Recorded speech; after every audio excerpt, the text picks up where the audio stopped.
Hi everyone, please subscribe to my channel. Blood Immortal. See playlist for other chapters and novels. Join now our Telegram channel now and enjoy exclusive early access. t.me/blood_immortal_official. I do not translate the novels. Credits goes to original translator and author of the novel.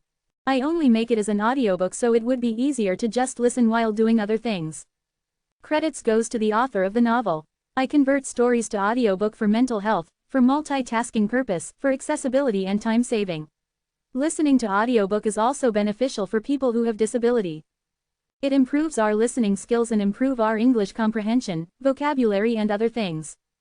So, thank you for listening. Thank you and thank you very much for your support. Chapter 441. Yggdrasil, also known as the Cosmic Tree, it was the greatest and most magnificent tree in the tower. It was said that all the trees and grass in the world originated from Yggdrasil, which meant that it was the source of all life. Mimir. Yeah, I had a dream. One day, Odin, who was climbing the tower as usual, uttered strange words on the 65th floor. What kind of dream? There was a giant tree. A tree. It was huge, too big to describe, I'm not sure, but it must have been as tall as several floors. That's impossible, how could you possibly see all of it? That's what I thought. It's weird. At first, he thought it was just a dream. Wasn't it? It was common for things that were impossible in reality to appear in dreams through imagination. But, the roots of that tree were planted in my body. Good for you, now it will grow and branches will come out of your nostrils. Mimir laughed and drank his coffee. However, Odin said with a serious face to the usual joke. I'm not joking. What? Why are you reacting like that? You probably don't know. How I can't explain it is just a dream. That dream was more vivid than this reality where I'm drinking tea with you right now. He thought it was a big deal. At that time, the conversation was quite intense for Mimir as well. A giant tree piercing the tower. And Odin, who had a dream that was more real than reality. But maybe because he wasn't the one who experienced it. Mimir soon forgot about the conversation at that time. It must have been around the time he had just conquered the tower and became a rancor. It was Yggdrasil, the tree planted in Odin's body had taken root. Moo, the black goat of the forest raised its head. With each step Odin took towards Shub-Niggurath, the dead forest came to life. The closer he got, the more he realized it once again. How great a disaster it was. This is what they call déjà vu. The moment he first encountered Shub-Niggurath's main body came to Odin's mind. It wasn't that long ago, but even so, it was a scene that he remembered so vividly. But the situation is different now. Both for you and me. The root of Yggdrasil has been planted in your body. A feeling of vitality filled his body. It had been a long time since he had felt this way. That also meant that it had been a long time since he had used Yggdrasil. Thud, he planted both feet firmly on the ground and stood before Shub-Niggurath. The towering body and the 8 horns that were sharper than those of Demon King Diablo were more menacing than any monster Odin had ever seen. However, bang, before Yggdrasil, all living things were nothing more than tiny and insignificant cosmic dust. Phew, he thrust his fist forward. Thud, the moment it reached Shub-Niggurath's forehead. Zeezing, moo, Shub-Niggurath shook its head in agony. Odin didn't stop there and swung Gungnir, which he was holding in his other hand, with all his might. Boong, wee, Shub-Niggurath's thigh was split open like a sheet of paper. Odin's fist, filled with magical power, pierced through the gushing blood and deep into Shub-Niggurath's body. Wung, dozens of layers. No, hundreds of layers of magic circles. Guys as big as you. The attributes of those magic circles were unified. His palm spread open, and the moment it came down on Shub-Niggurath's head. Your own weight will be your greatest weakness. Gung, Z, the body, unable to withstand its own weight, collapsed to the ground, crushing the forest. Gravity, what difference would it make if you went out there now? You can't even handle that power properly yet. What good would it do for you to go out there right now? You still can't use that power properly. Shouldn't I lend a hand? Yes, you should lend a hand. You should lend a hand. Then what exactly? Not yet. What exactly is he waiting for? At some point, Mimir had his hand on his head and was frowning continuously. As if he had a headache that was unbearable. Odin, that guy will hold out. Just wait a little longer. Mimir's words ended there. Heracles nodded and supported his thigh with his hand. If he didn't, he felt like he would jump forward without even realizing it. Kwang. Shub-Niggurath's horn pierced Odin's body. Creak, clank, cracks appeared in the golden armor surrounding his body. It was the highest grade item in Asgard, made from a mixture of half adamantium and half mithril. Ah! Blood erupted from Odin's mouth. Fortunately, the external wound was not that big. His body was not pierced by the horn as the armor broke. However, as the numerous magics surrounding the armor shattered, the magical power flowing through his body flowed back in the opposite direction. And it was no different from blood flowing in reverse. Roots of Yggdrasil stabilizes the flow of magical power. Black Forest infects roots of Yggdrasil. Messages that were both fortunate and unfortunate. He felt like the end was approaching. It wouldn't be long before the roots planted in his body rotted and he lost all his strength. Thud! He grabbed the horn that had broken the armor with both hands. He lifted Shub-Niggurath with all his might and threw him far up into the air. Boong! Towards Shub-Niggurath, who had risen so high into the air. Pazuzu! Gingnir emitted light once more. Kwang! Gingnir's spear pierced Shub-Niggurath's body. This was the 6th time in one day. Thanks to Yggdrasil, I've been able to reduce the startup time a lot. Click, clack, the arm that threw the spear trembled. Now, he was really reaching his limit. 6 times in a day. When was the last time he had thrown Gingnir so much? Even in the fight with Surtur long ago, it was only 3 times at most, so this was a ridiculous number. But even so, it was still not enough. Gingnir returned to Odin's hand. Odin steadied his trembling arm with his other hand and glared at the Black Forest. It's not over yet, he could still fight, Yggdrasil too. He would never lose to a Black Forest like this. With that thought, the moment Odin was about to take his next step. Thud, thud, the trees of the Black Forest grabbed Odin's arms and legs. Obviously, he had thought that they were all dead trees. Ah, swish, swish, the trees that had risen from the ground bound Odin's body. He should have been able to get out of these dry trees without even using his hands, but he couldn't. Strength, Odin's pupils shook. Roots of Yggdrasil are infected. The power that had been supporting Odin's body disappeared. Shuak! The tree of the Black Forest pierced Odin's pupils. And at that moment, quirang! A golden lightning bolt flew in from somewhere. It blocked the tree that was reaching for Odin. Your people should see this sight. A voice mixed with laughter. At any other time, that kind of tone of voice would have been annoying, but at this moment, nothing could be more reliable. Thud! 2 people walked out from within the Black Forest. You're late, Odin muttered as he looked at Yuan and Zeus. Chapter 442. About an hour ago, quirung! Golden lightning bolts struck the Black Forest in succession. Wu Jin was busy dodging and blocking them, his expression constantly grim. Is it still not responding? Sweat dripped from Zeus's forehead. No matter how overflowing his mana was, it was impossible for him not to be exhausted after pouring out lightning bolts of this magnitude for an hour. Zeus took a moment to catch his breath. Wu Jin approached Zeus from behind and asked. My clothes are all burnt. Wu Jin held out the sleeve of his shirt. The item's durability had been damaged by the aftermath of the lightning. The fact that Zeus's target wasn't him in the first place was fortunate. If it had been, it wouldn't have ended with just his clothes getting burnt. What do you want me to do? What do you mean what should you do? Buy me a new set. Right, that's what I'm asking.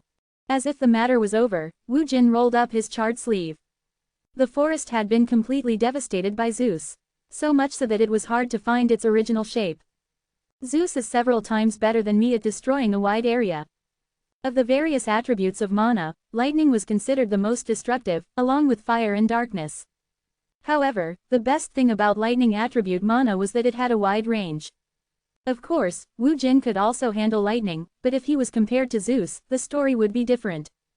Zeus. His lightning had the power to be called a god of the heavens, and no one denied that he was the best when it came to lightning. In the end, smashing things indiscriminately is not the way to do it.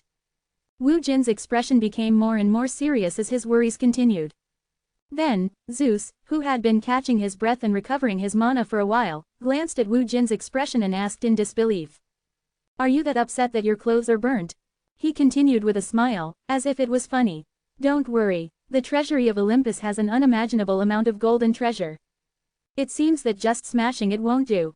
He made a puzzled face, as if to ask what that meant. Smash it more delicately, it's not like you don't know what I mean. Quote. Wu Jin didn't answer, even though it was clear that he was expecting an answer. Zeus didn't say anything more. Wu Jin's eyes had turned red. He was seeing something else now. Fire-eyed golden pupil, comprehends the true nature of the Black Forest. The fire-eyed golden pupil was an eye that could reveal the truth and falsehood, and comprehend the true nature of living beings and inanimate objects. Thanks to that, even though Sun Wukong seemed like a fool who only knew how to fight, he never made the wrong choice. When Wu Jin asked him how he could do that, Sun Wukong pointed to his eyes and answered. This eye was an eye that saw the truth. That was why Sun Wukong didn't take the wrong path, even if he chose a different one. However, even with the fire-eyed golden pupil, it seemed difficult to find the right path in this black forest. But, Otherworld Foe comprehends the true nature of the black forest. Wu Jin had another way besides the fire-eyed golden pupil. Otherworld Foe breaks through the boundary of the black forest. Jeek, he saw it, the boundary between the forest and the forest. Swish, he gripped the sword in both hands. The tip of the sword focused on one point. He didn't need anything else. What he needed now wasn't another skill. Otherworld Foe confronts the black forest. Ooh. Ah, strange cries echoed through the forest. Zeus didn't react at all, as if he hadn't heard them. Of course, no matter how much Zeus had the power of a godlike high ranker, hearing the voices of inanimate objects was on a completely different level. It's not about cutting down the trees in the forest. He couldn't get out of here by just destroying it. Its essence was something else. Cut the forest itself. It was a hazy idea. Even Yuan could not explain the sensation he felt in words or sentences. To cut the forest itself, not the living beings, the trees that made up the forest, nor the inanimate objects, or even things like fire or electricity. But Yuan was sure of it. He could cut the forest itself. And that difference in perception was the first step to reaching the essence. Swish, poof, Yuan's sword tip stabbed the empty space. Literally, stabbed was the correct expression. Nothingness, empty space. Yuan's sword tip had pierced through it and entered a different forest. Here, he had pierced a point, and now there was only one thing left to do. Otherworld's adversary is opposing the black forest. The message rang repeatedly. He heard the cries almost at the same time. Ooh, wah, it was a cry of pain. It wasn't just a cry but was closer to a scream. What is that sound? This time, it seemed that Zeus had also heard the sound. Of course, he wasn't comparable to Yuan, who had become the Otherworld's adversary, but he was also a god. If he couldn't hear the cries of pain while the boundary was weakened, Yuan would have been disappointed. Just wait a little longer. Swish, Yuan gripped the sword with both hands. Now, I'll let you out. His grip tightened on the sword. Slowly, the Otherworld's adversary cut the black forest. Screech, wah, the screams grew louder, and a long line was drawn in the empty space along Yuan's sword tip. The space wriggled and expanded. Yuan's arms trembled from using too much force, and he opened his mouth. What are you doing? Crack, craack. Yuan turned his head and spoke, and Zeus put more power into the lightning bolt in his hand. And the next moment, stab it in, bang, the golden lightning bolt was embedded in the heart of the black forest. Thud, Yuan and Zeus arrived on the battlefield.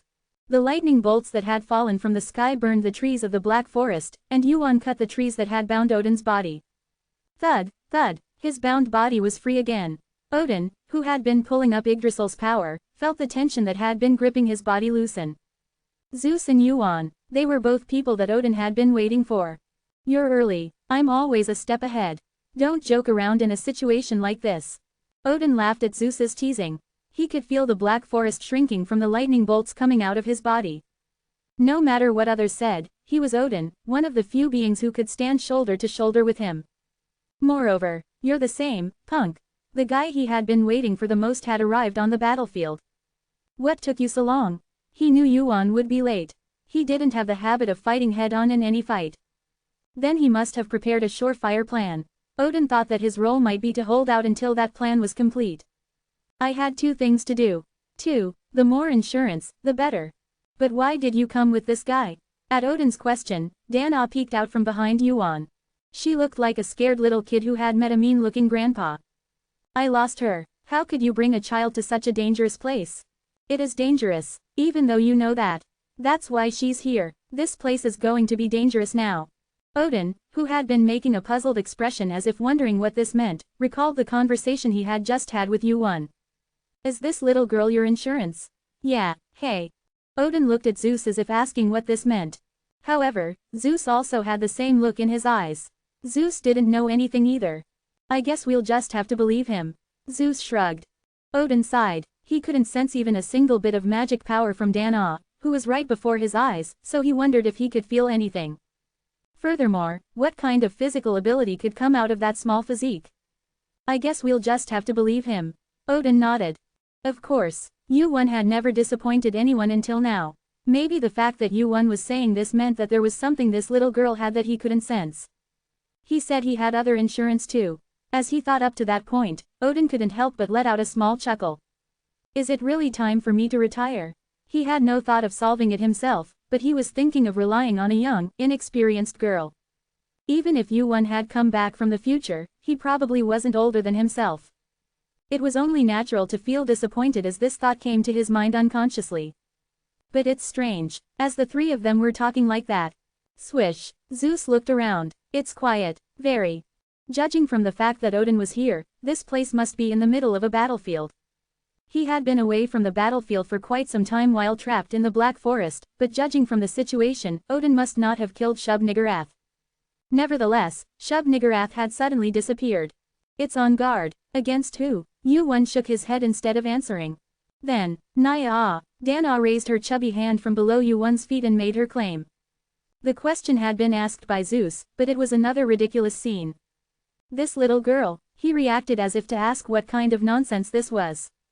And so did Odin. He understood Yu-won's expectations of Dan-ah, but even so, he couldn't believe that Shub-Niggurath would keep quiet because it was wary of this little girl. It seemed like an exaggeration, but, really, should I believe this or not? Even words that had originally felt like a joke could start to feel real if repeated with conviction. Moreover, Yu-won's faith in Dan-ah felt more like genuine sincerity rather than a joke, so now even Zeus and Odin felt a strange sense of anticipation for Dan-ah. Plus, and me, too, Yu-won showed a strange sense of confidence again. Neither of them knew Dan-ah well, so that was fine. Your confidence is too high. Zeus found it hard to admit. Yu-won wasn't unskilled, but his opponent wasn't good this time. Right now, Yu-won's skills didn't seem to be a match for either Zeus or Odin. Of course, Yu-won knew this too. That's right. He knew that his skills were purely inferior to the power of Shub-Niggurath. However, this kind of confidence is dangerous. He couldn't help but feel confident. The adversary of the otherworld confronts the Black Forest's goat with 1,000 young. The story Yu-won had written, and the name of the divine status that Yu-won had gained through that story. It seems like the adversary of the otherworld. Yu-won was able to learn what kind of power that was when he faced Shub-Niggurath. I seem to be their natural enemy. Chapter 443. Meh, the goats surrounding Shub-Niggurath cried. Their cries were much smaller than before, and they were blocked by the wall and could no longer spread outside. Inside the dark forest, the mother surrounded by the goats opened her mouth. Calm down, nothing will happen. Despite the words of the giant goat with devil's horns, the goats' anxiety did not easily subside. It was a natural reaction. Their mother, who embraced them all, was showing an unprecedented sense of unease, so how could the cubs who were assimilated into that emotion feel? Perhaps they were feeling several times the anxiety that Shub-Niggurath felt. Is this not enough? Shub-Niggurath blinked slowly and looked far away, somewhere in the dark forest, at Yu-won and Zeus. Zeus had clearly confined her to the edge of the dark forest. The forest ruled by Shub-Niggurath was so vast that even Zeus couldn't comb through it all, and she thought it was enough to pull Zeus away from the battlefield. He was just as dangerous as Odin, who handled Yggdrasil, so it was a natural choice. However, where did that guy suddenly appear from? Shub-Niggurath's gaze focused on Yu-won. Looking at him with Zeus, he must have been in his forest. But she had no memory of inviting Yu-won into her forest. That meant that Yu-won had entered the forest on his own. It was something that was not easily understood even by Shub-Niggurath, who had learned all sorts of incomprehensible things that humans could understand. Furthermore, the goats trembled with anxiety at his appearance. This was a different kind of anxiety than with Shub-Niggurath, the mother. But that didn't mean she didn't understand the cubs' anxiety. The reason the little goats were trembling and crying. It was because of a certain threatening aura emanating from the human named Kim Yu-won. Suddenly, the story of the foolish chaos came to mind. His description of Yu-won was just. Is this our natural enemy? It felt strange. It wasn't just a matter of mood. The dark forest was crying at the sensation it felt from Yu-won. He was their natural enemy. The aura flowing from his body proved it. Right now, it was just at the level of an aura that had just bloomed. If it gets a little bigger, it might be a dangerous sprout. Perhaps the foolish chaos had sent him with the intention of having him deal with the guy. He was a man with a really good head. He understood that a growing number of people outside the tower were following the guy. However, swoosh, the eyes of the giant goat turned to the little boy wandering around under U1. She had always thought it was unlikely. And it was the same now. Her nape tingled. It had all regenerated now, but the pain still lingered. The one who had bitten her nape as she was breaking through the wall. He was that little boy over there. Please, no, me. Me. Was it because of Shub-Niggurath's anxiety? The cries of the goats became more intense. Realizing that she had made a mistake, she quickly took her attention away from U1 and the little boy next to him. There were too many lost sheep. She had to fill the void quickly. Just wait a little longer. Shub-Niggurath coaxed the goats. Soon, I will fill your brothers again. Shub-Niggurath's silence brought a brief lull to the battlefield.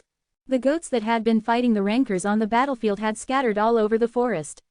The exhausted rankers gave up chasing them, and Michael and Irang Jingun, who led them, could not help but consider their fatigue. Clench. Yurang walked forward, stepping on the ground with his moon crescent sword. He soon had the remaining rankers check the bodies of the goats that had been killed in battle. About 500, that was the number of goats whose bodies had been confirmed. If you added the number of goats whose bodies had not even been left behind, there would be more. For example, the goats that had been torn apart by Asura, who wielded a sword and a vajra with his 4 arms, had not even left any traces of their bodies. Strangely, they don't seem to be resting. Swoosh. Michael approached Yurang's side. He sat down on the body of a goat that was next to Yurang, as if he didn't care. He looked around at the black forest that spread out around him. Even if their bodies are resting, their minds are still tired. Why did they suddenly retreat? Well, maybe they're catching their breath. We must have been outnumbered. Yurang nodded heavily at Michael's words. Shamefully, they couldn't stop all the goats. For high rankers like Yurang or Michael, they weren't difficult opponents, but for normal rankers or upper-level players, a single goat was like a disaster. Dozens of rankers had to fight for a long time to form a position and barely be able to fight them. They were only able to hold on because Asura had displayed amazing skill and swept across the battlefield. Then there must be another reason. It seems like the others are doing pretty well. I hope so. Yurang nodded and looked around. He could see his tired companions. Not only the celestial warriors, but the others were also very tired. And among them, Yurang approached Brunhilde, who was healing the tired Valkyries. Are the Valkyries okay? They're okay. Brunhilde nodded, then suddenly bit her lower lip as if she couldn't bear it. I want to say that, but the damage is extensive. The Valkyries were the first to fight them. Everyone will remember their sacrifice. I just hope they died a glorious death. Yurang patted Brunhilde on the shoulder at her grief. Asgard had suffered the most in this battle, no matter what anyone said. Odin had known about today's events in advance and had planned the Day of Harmony to attract everyone. Not only that, but he had set the battlefield for the fight to be in Valhalla, which was like the heart of Asgard. If it had been anywhere else, there would have been a lot of backlash against Asgard.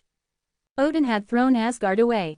In addition, he had even thrown away his own body and planned to fight Shub-Niggurath. Yurang himself was an ancient high ranker, but I can't help but respect him. After Yurang patted Brunhilde's shoulder for a moment like that. Thud. Among the tired companions who had collapsed, one particularly light step appeared. Yurang. A young boy's voice came from behind him. Yurang, who had been about to turn around at the sound, realized that the voice was already very close. When, Chiak, he instinctively took a step back in horror. He quickly pointed the moon crescent sword in his hand in the direction of the voice, and a familiar face came into view. It was a young-looking man with green hair. Yurang mistook him for Vishnu because of his unusual bright green hair. However, his face was much younger than Vishnu's, and his black eyes proved that he was not Vishnu. Why are you so wary? How can I not be wary? Is that so? Well, I guess you must be surprised. The man scratched his head awkwardly. He raised both hands as if to show that he had no intention of attacking. I think I've lost my way. Your way? There's someone I'm looking for. The man turned his head around and looked around the black forest. In the middle of the silent forest, where there was not a single sound. Where is Shub-Niggurath? He uttered the name of the monster that appeared in Valhalla. Rustle. The withered leaves were crushed with each step and fell to the ground. The surroundings were quiet. It felt like entering a cage of beasts that were quietly crouching. It seems like we've scattered a lot without realizing it. It was Zeus, who was following behind Yuan into the forest, who spoke. Odin answered the question that asked how this had happened. It's been like this since this forest appeared. What does that have to do with the appearance of the forest? The location of the space has changed. Like blocks that are separated from each other. That's amazing. Nothing is impossible in this tower. What more so for that guy who came from outside? Indeed. Zeus nodded as if he agreed. While the two were having a short conversation. Rustle. Something was felt in front of Yuan. A hand was raking through the withered black leaves. Odin pointed the tip of Gingnir's spear at the sound. Then, there's no need for that. Zeus stopped Odin. Yuan, who was leading the way, was also not on guard. He wondered what was going on. How did you find your way? In response to Yuan's question, a palm as large as Odin's head appeared through the bushes. Rustle, you found your way properly. Heracles, with black ash all over his face, appeared before them. It was clear that everyone had scattered due to the appearance of the Black Forest, so how did he find his way? You found your way well. It wouldn't have been easy to get your bearings. I just knew. I don't know why, though. It was probably because of the lightning. Heracles, eyes sharpened at Zeus' words. Yes, because of the lightning. His face and tone of voice were somewhat angry. Yuan tilted his head for a moment, wondering what was going on with the two people whose eyes met in the middle. They're fighting again. He knew that the two of them didn't get along well. Yuan was also surprised that Heracles had gained the power of lightning. It seemed that the insurance Zeus had mentioned was Heracles. How much stronger has he gotten? Heracles, who had nothing but brute strength, was imbued with the power of lightning. And it was a fairly mature level of power, at that. Perhaps this was Zeus' arrangement to counter Shub-Niggurath. I'm looking forward to it. Yuan had not seen Heracles fight. That's why he was quite curious to see him wield lightning and show off that power with his solid fists. Me. The sound came right after Heracles joined them. Heracles, who had pushed his way through the forest with his arms, turned his head. Those noisy guys are here again. They're just kids. Crackle. Zeus created lightning in his hand. Heracles also began to draw the power of lightning into his hand little by little. And then, let's rest for a few minutes. Thud. Suddenly, Yuan began to walk in the direction from which the bleating of the goats was coming. Rest. Heracles shook his head as if to say it was ridiculous. Zeus was also displeased with Yuan's actions. There are quite a few of them. It'll only take a moment. His eyes could see the goats gathered in a herd beyond the bushes. The children of Shub-Niggurath. The enemy of the other world bares its teeth at the Black Forest goat. The message that came up when he first dealt with predators. Yuan looked at the goats with curious eyes, just in case. I'll go check for a moment. Chapter 444. Enemy of the Otherworld. Someone who fights the Otherworld. Possesses a powerful ability that is strong against those from the Otherworld. The description alone didn't give him a good idea of what it did. There were no specific numbers, and no special abilities were described. He understood. Even though there was a system, most of the characteristics and abilities related to divinity were like this. There were many theories about why this was the case, but most people agreed on one thing. Divinity belonged to a power that the system couldn't control. That was why he had no choice but to experience it for himself. Thud. Yuan walked towards the goats. The goats bared their teeth at the wolf that had entered their herd. Yuan counted them. About 100. No, a little more than that. The exact number didn't really matter. The young goats were huddled together in a group. They weren't just wandering around here by chance. After all, this entire Black Forest was Shub-Niggurath's territory. This must be her doing. The way he had been feeling her gaze since earlier probably wasn't his imagination. It was obvious that she was trying to test him using her young. Unlike Zeus and Odin, who he had fought before, Yuan was someone who had just appeared. I'm grateful. Whoosh. The tip of the sword in his hand trembled. Mana began to gather at the tip of his sword. The power of the enemy of the Otherworld was added on top of that. And then, at that moment, whoosh, the beast charged into the herd of goats for the first time. Qua-aat, the head of a goat was cut off by Yuan's sword. Its fur, skin, and even its hard bones were all cut together. It's fast, clean and efficient. Is that the Asura swordsmanship? It looks like he was close to that guy. But they're not the kind of guys who would die so easily. The three of them had different thoughts about Yuan's sword. It wasn't anything too great. Considering Yuan's rank, this was the least they expected of him. But what happened next was surprising. Pissed, the body of the goat that had been cut down turned to dust and scattered. Its tough vitality had disappeared somewhere, and the goat vanished into Yuan's hand. Me, the goats cried out in terror. Yuan cut down one goat and then stood there for a moment without moving, muttering to himself. So that's what it does. His lips curled up into a smirk. He was getting excited. His feet, which had stopped for a moment, began to move again. Shub-Niggurath must have sent them to test him. I'm grateful. Thanks to her, he could now fill his stomach. Kwa-oot. Yuan's sword cut off the head of another goat. Clank, the cleanly cut head of the goat flew through the air and landed on the ground with a thud. Swish, bang, stat increases through hunting. In this regard, the power possessed by the otherworld enemy resembled that of a predator. Surrounded by 100 mountain goats, Yuan's arm was bitten by a blinding tooth. The moment Hercules was about to step forward to help Yuan, the goat that had bitten Yuan's arm floated into the air. Boom, za, Yuan lifted the goat that had bitten his arm and slammed it down with all his might. The goat couldn't even scream. Yuan raised his leg and crushed the goat's neck. Click, the sound of bones being crushed. Not a single drop of blood flowed from Yuan's arm. There was a bit of a teeth mark left, but it didn't seem like it would even bruise. He's flying. Definitely he looks light. Is he conserving his magic power? I wish I had some popcorn. I'd watch while eating. What's popcorn? It's a food that's eaten a lot downstairs these days. Corn is fried in. Zeus and Odin talked. With Yuan running wild alone, the three of them had nothing to do right now. Yuan did not use any special skills. There must have been a way to throw lightning like Zeus or burn the forest using fire, but he only held a single sword and rushed into the flock. Yuan, who was cutting down the goats with his sword, looked like a wild beast that had tasted blood. But that's strange. Hercules, who was now watching Yuan's fight with peace of mind. He should be running out of stamina the more he fights. Yuan, who was cutting down the goats with a single blow, didn't seem to be any weaker than before. Rather, he seems to be getting stronger. Half of the goats had already been cut down by Yuan's hand. Since each one had the strength of a high ranker, it wouldn't be easy for even Yuan to fight them. Nevertheless, Yuan seemed to be overflowing with strength, even more so than before. Kwa! Another goat's neck was cut off by Yuan's sword. The goats no longer rushed at Yuan. Yuan flicked the blood off his sword as he cut down the goats and listened to the pleasant message. Goat of the Black Forest has been defeated. Otherworld enemy absorbs the power of Goat of the Black Forest. Otherworld enemy absorbs the power of Goat of the Black Forest. Otherworld enemy strength has increased by 1. The stat has increased. The stats that had stopped had started to grow again. Each of the goats was like a delicious experience point for Yuan. Yuan felt the joy of hunting for the first time in a long time. That makes 3. The 3 stats he had gained from killing just over 100 goats. The second stat was stamina, and his breathing, which had been getting a little faster, returned to normal.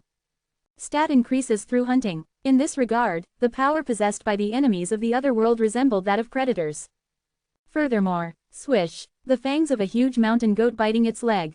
It was a guy with the strength and power to chew even steel. No matter how high Yuan's stamina stat was, he couldn't be unaffected by such fangs. That was how it was originally.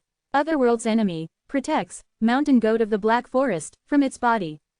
Clack, clack, the mountain goat's teeth did not pierce Yuan's body, but were shattered instead. As expected, the result was the same no matter how many times he tried. An unknown force protects the body. It was thanks to the power that had been boiling in his body ever since he started fighting the mountain goats. I guess that's enough to confirm. Swish, Yuan's sword was laid down sideways. There was nothing more to confirm here. It was now time to fight these young goats. Of course, that didn't mean he was going to give up the delicious experience points in front of him to the 3 people behind him. Chomp, chomp, chomp. Golden lightning burst out of the cold ring in the hand holding the sword. Uranus's heart creates lightning. Lightning is possessed by Otherworld's enemy. Crackle, chomp. The color of the lightning changed. As the lightning mixed with purple surrounded the sword, Yuan's hand, which was about to swing the sword, flinched. And in that brief gap, crunch, with its huge mouth open, a nearby mountain goat swallowed Yuan's body. And that moment, flash, his body moved before he even thought about it. Crackle, a lightning sword that swept through the forest. With that one blow, the mountain goats of the Black Forest were swept away at once. Mountain goat of the Black Forest has been defeated. Mountain goat of the Black Forest has been defeated. Mountain goat of the Black Forest has. Opening square bracket. Closing square bracket. Magic power has increased by 1. The message appeared repeatedly, and at the end of it, I heard a message that my magical power had increased. Mana was the stat with the highest value among Yuan's stats. It was a satisfactory achievement to have raised such a stat, even if it was only by 1. Joy was short-lived. Yuan looked at the remnants of the lightning that had swept before his eyes. Crackle, sizzle, traces of lightning remained here and there. Yuan's lightning was not as wide-ranging as Zeus, but it was much sharper instead. Of course, the 3 people behind Yuan were not interested in such things. The color of the lightning. It was closer to purple. There were many colors in this tower. Depending on the attribute of magical power or the characteristics of the skill, the type varies, but I have never heard of a case where lightning has the properties of purple. The power from outside the tower has the properties of purple. The color of lightning is basically gold. The fact that the color has changed means that a different power has been mixed in. Yuan also had complex thoughts. Yuan once again drew lightning into his hand through Uranus's heart. Crackle, crackle, the lightning crackled in a beautiful golden color. It was definitely different from before. What did you do? That's what I want to ask you. Hercules's voice came from behind him. He turned his head and saw that Hercules had come within a few steps. The distance was so close that Yuan had to look up to see Hercules. That was definitely lightning. I didn't know until yesterday, but I know for sure now. But what the hell was that? I don't know. You don't know. It doesn't seem like the nature of the lightning has changed. Another type of power must have been mixed in without my knowledge. A power mixed in? Yeah, come to think of it, you used purple flames. Then, fire and lightning? No, it didn't seem like fire was mixed in. Hercules scratched his head as if he didn't know at all. Although he had acquired the power of lightning, he was definitely not as knowledgeable about the attributes of magic power compared to other high rankers. Whatever. What do you think? Unlike Hercules, who had a complex mind, Zeus, who also wielded lightning, had a rather simple reaction. Your skills are certain. To be honest, it's more than I expected. It was truly a Zeus-like statement. Of course, he was a result-oriented person more than anyone Yuan knew. It didn't matter how Yuan acquired this power. And this time, even Hercules did not deny Zeus's words. Right, now is not the time to be picky. That's right, if you're curious, you can ask me later. Hercules nodded. He had confirmed Yuan's power as a god. More than anything, the fact that he had arrived on this battlefield was the most reassuring. Your arrival means that we now have a chance to win.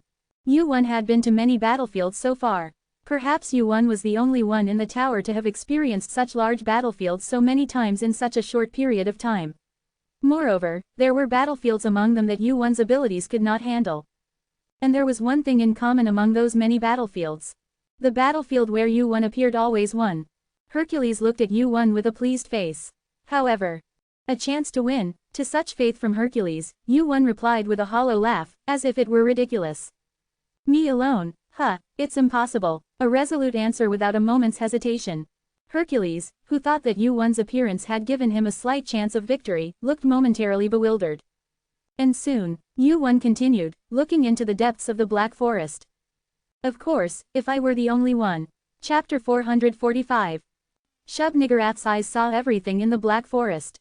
The tired army and rankers, including Michael and Brunhilde, who were starting to move after their break. Diablo, who was burning a lot of fire somewhere, including the 4 people including Wu-1.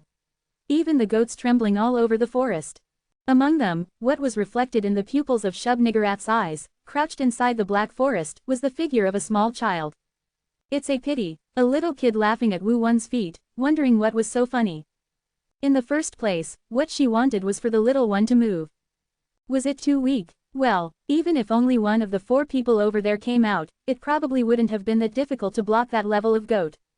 It seems that a little more strong stimulation is needed to move the little one. But it's not like there's no harvest at all. Then Shub-Niggurath looked at Wu-1. That's when Wu-1's eyes met. At first, I thought it was a coincidence, but there was no such thing as a coincidence twice. Are you looking at me? Thump, thump, thump. Shub-Niggurath's tail shook and hit the ground, echoing through the forest. It was the first time in a long time that I felt like I was having a really fun game. Wu-1's power to cut down young goats, and the identity of the little kid. It was all very interesting. Of course, because at the end of all this, everything will be mine. Stab. That's when it happened. Another sign of life that was not a young goat was heard near Shub-Niggurath. Yes, Shub-Niggurath's eyes moved. I was so preoccupied that I couldn't pay attention to you. Green hair and black hair. A handsome man with white skin that didn't match the black forest. He approached Shub-Niggurath. And then, how long are you going to lie down? Knock, knock. Unclenching his hands that had hardened from disuse for a long time, Vishnu's eyes lit up. Get up, let's finish it quickly. In the eyes facing Shub-Niggurath, a man with green hair entered Wu Won's eyes. You're here. He finally started moving, the greatest in this world. The skill is good, I left the latest. The scenery in front of me gradually faded. As Shub-Niggurath no longer looked at Wu Won also lost her way to see her. Still, it was fortunate. I was wondering how to find that guy in this big forest. Thank you for your interest. Interest, Wu Won explained it easily to Heracles. Question. It means that I found my way. The way, yes. Shub-Niggurath's black forest is expanding even at this moment, devouring the world of the 65th floor. At this very moment, Shub-Niggurath's black forest is constantly expanding, devouring the 65th floor world. The magical power attached to Shub-Niggurath's body gradually faded away like rain-drenched fire. The giant goat dominating the black forest is gradually raising its body and sparkling its purple eyes resembling gems. Bino, half a full hala must have been devoured, and finding Shub-Niggurath in this vast forest is not an easy task. Thanks to Shub-Niggurath's giving her the tour. With just one phoenix, she couldn't have found her in this vast forest, but on the contrary, if she searched for them, the story would have been different. Odin, yes. Please mark it. Odin nodded at Wu Won's words. That's an easy favor. And Zeus, what do you and me do? Call the clouds. You need to hurry as much as possible. I'll tell you the direction. You said it was impossible until just now, but you changed your mind again. It's not my thoughts, but the situation has changed. Time is running out, so hurry up and stop talking nonsense. Yeah. Expect it. Zeus stretched out his hand upwards. With a snap, a bolt of lightning rose above the clouds in the sky. Rumble, lightning struck between the four of them, and a piece of cloud descended. It's not as fast as Son Goku's somersault cloud, but the clouds controlled by Zeus also have considerable mobility. Moreover, the size of the cloud was large enough for 4 people to ride. Before they moved, Heracles asked with a serious face. Me, what do I do, Eurylochus? After thinking for a moment, Wu Won had nothing to say and replied. Fight well, didn't I? That's all, that's what you do best. It wasn't something he said without meaning. In fact, Heracles played a big role in the fight against Shub-Niggurath. Of those who could fight Shub-Niggurath head-on, Heracles was the one who could last the longest. Moreover, he has now gained the power of lightning. From the beginning, it was more firepower than Wu Won expected. I wish Son Goku was here too. A busy guy. Moreover, it would be unreasonable to expect help from someone you can't even contact. Still, the outline has almost been set to this extent. There's only one thing left. Now, it's that guy's turn to move. The 4 of them, including Wu Won, boarded the cloud called by Zeus. Now it was time to head to the final battlefield. Thud, Shub-Niggurath's body collapsed sideways. Her huge body was covered with dark magic power. The magic power, which does not disappear like an inextinguishable flame, continuously weakens Shub-Niggurath. Thud, among the fallen trees, Vishnu raised his body. Vishnu, who got up staggering with one arm hanging down, grabbed his shoulder with one hand. Clack, the dislocated shoulder was realigned. He lifted his head and looked at Shub-Niggurath without a change of expression. The world has changed a lot. Crackle, the magic power adhering to Shub-Niggurath's body gradually faded away like fire in the rain. The Janshi Goa truling the black forest gradually raised her body and shone her amethyst gemstone eyes. Amazing, thank you for the compliment. Creak. Green magic power burst out of Vishnu's hands. The magic power stretched out towards Shub-Niggurath. The moment it reached the front leg of the giant she-goat. Crack, quadook, quadook-duke. A giant tree grew on Shub-Niggurath's body, and it tightly bound her body according to Vishnu's will. It didn't end there. Thud, Vishnu's feet vibrated the ground. At the same time, the green-leafed trees that sprang up from the ground began to cover Shub-Niggurath's body. A hand stretched out. Swish, Vishnu's grip tightened. As if there was a solid rock in the middle of his palm, he added more strength to his grip. Creak, creak, strong grip crushed Shub-Niggurath's body. It added more and more strength to the grip as it sucked Vishnu's magic power. However, creak, the horns of the ruler of the Black Forest were not eaten by the small forest that Vishnu had created. Bang, the front leg of the goat broke the compressed tree and popped out. Shub-Niggurath walked out, shaking her head with 6 horns raised. Naturally, the strength that Vishnu had in his grip was released. As the magic power dispersed, Vishnu's facial expression hardened on its own. And the next moment, Wang, a huge tail flew in front of Vishnu's eyes. Before the word, shit, could come out, Pipuaic. Vishnu felt as if the bones of his whole body were being crushed. Like that, once again, Vishnu flew far away and crashed. Bang, kuduk, kuduk. Hundreds of trees collapsed as the forest turned upside down.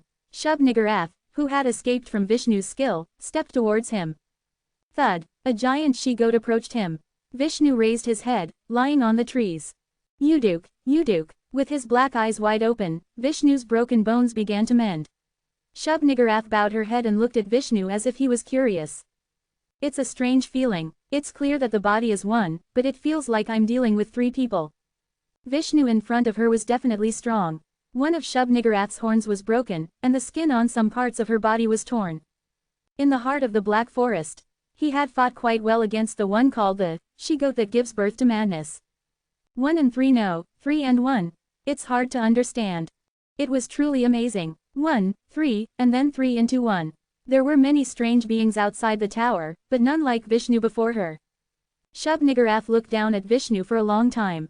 It's a pity, but it can't be helped. Her contemplation was quite long. If it were up to her, she would have liked to make Vishnu her child. However, unlike Asmodeus, Vishnu was not someone who would fall for such a silly trick. It is said that it is foolish to be blinded by regret and greed and make the wrong choice. And for her, who had 1,000 goats, giving up one goat was not such a difficult choice. I'm sorry, but you. Shub-Niggurath raised her foreleg. You're too old to be my child. As if she was no longer interested. Bang, the goat's solid foreleg struck Vishnu down. Vishnu's eyes, which had been glowing black, grew wide as if they were about to tear, and with a thud, his bones, which had just barely recovered, crumbled again. However, come closer if you come closer. Even with the shock that felt like his whole body was going to turn to dust, the light in Vishnu's eyes did not die. Thank you so much. Swish. With his crushed arm, Vishnu grabbed Shub-Niggurath's foreleg.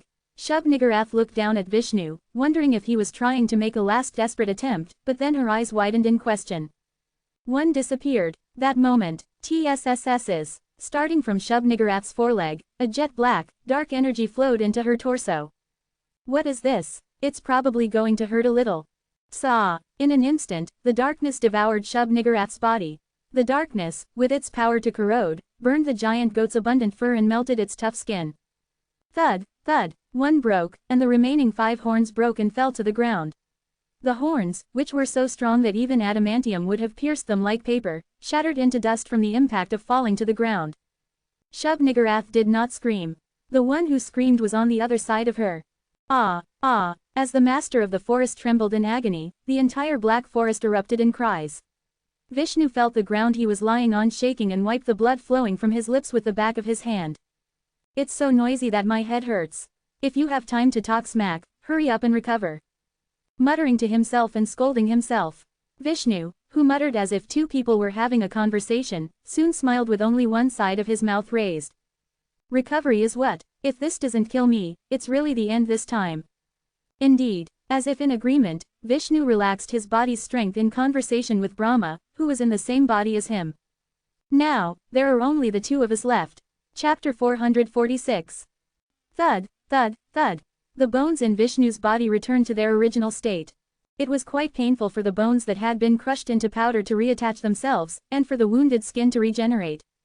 The Shub-Niggurath before his eyes was already dead. The body that had already turned completely black seemed impossible to revive. It was darkness, not any other attribute. The greatest characteristic of dark attribute magic power is corrosion.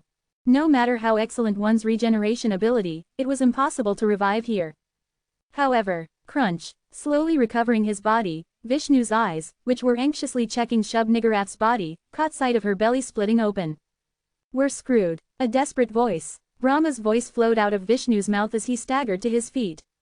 Yes, this is a disaster. What do we do now? We're screwed. Yes. One mouth moved incessantly. Although he had recovered considerably, the situation was completely different from before. Even if he had recovered, it was only partial.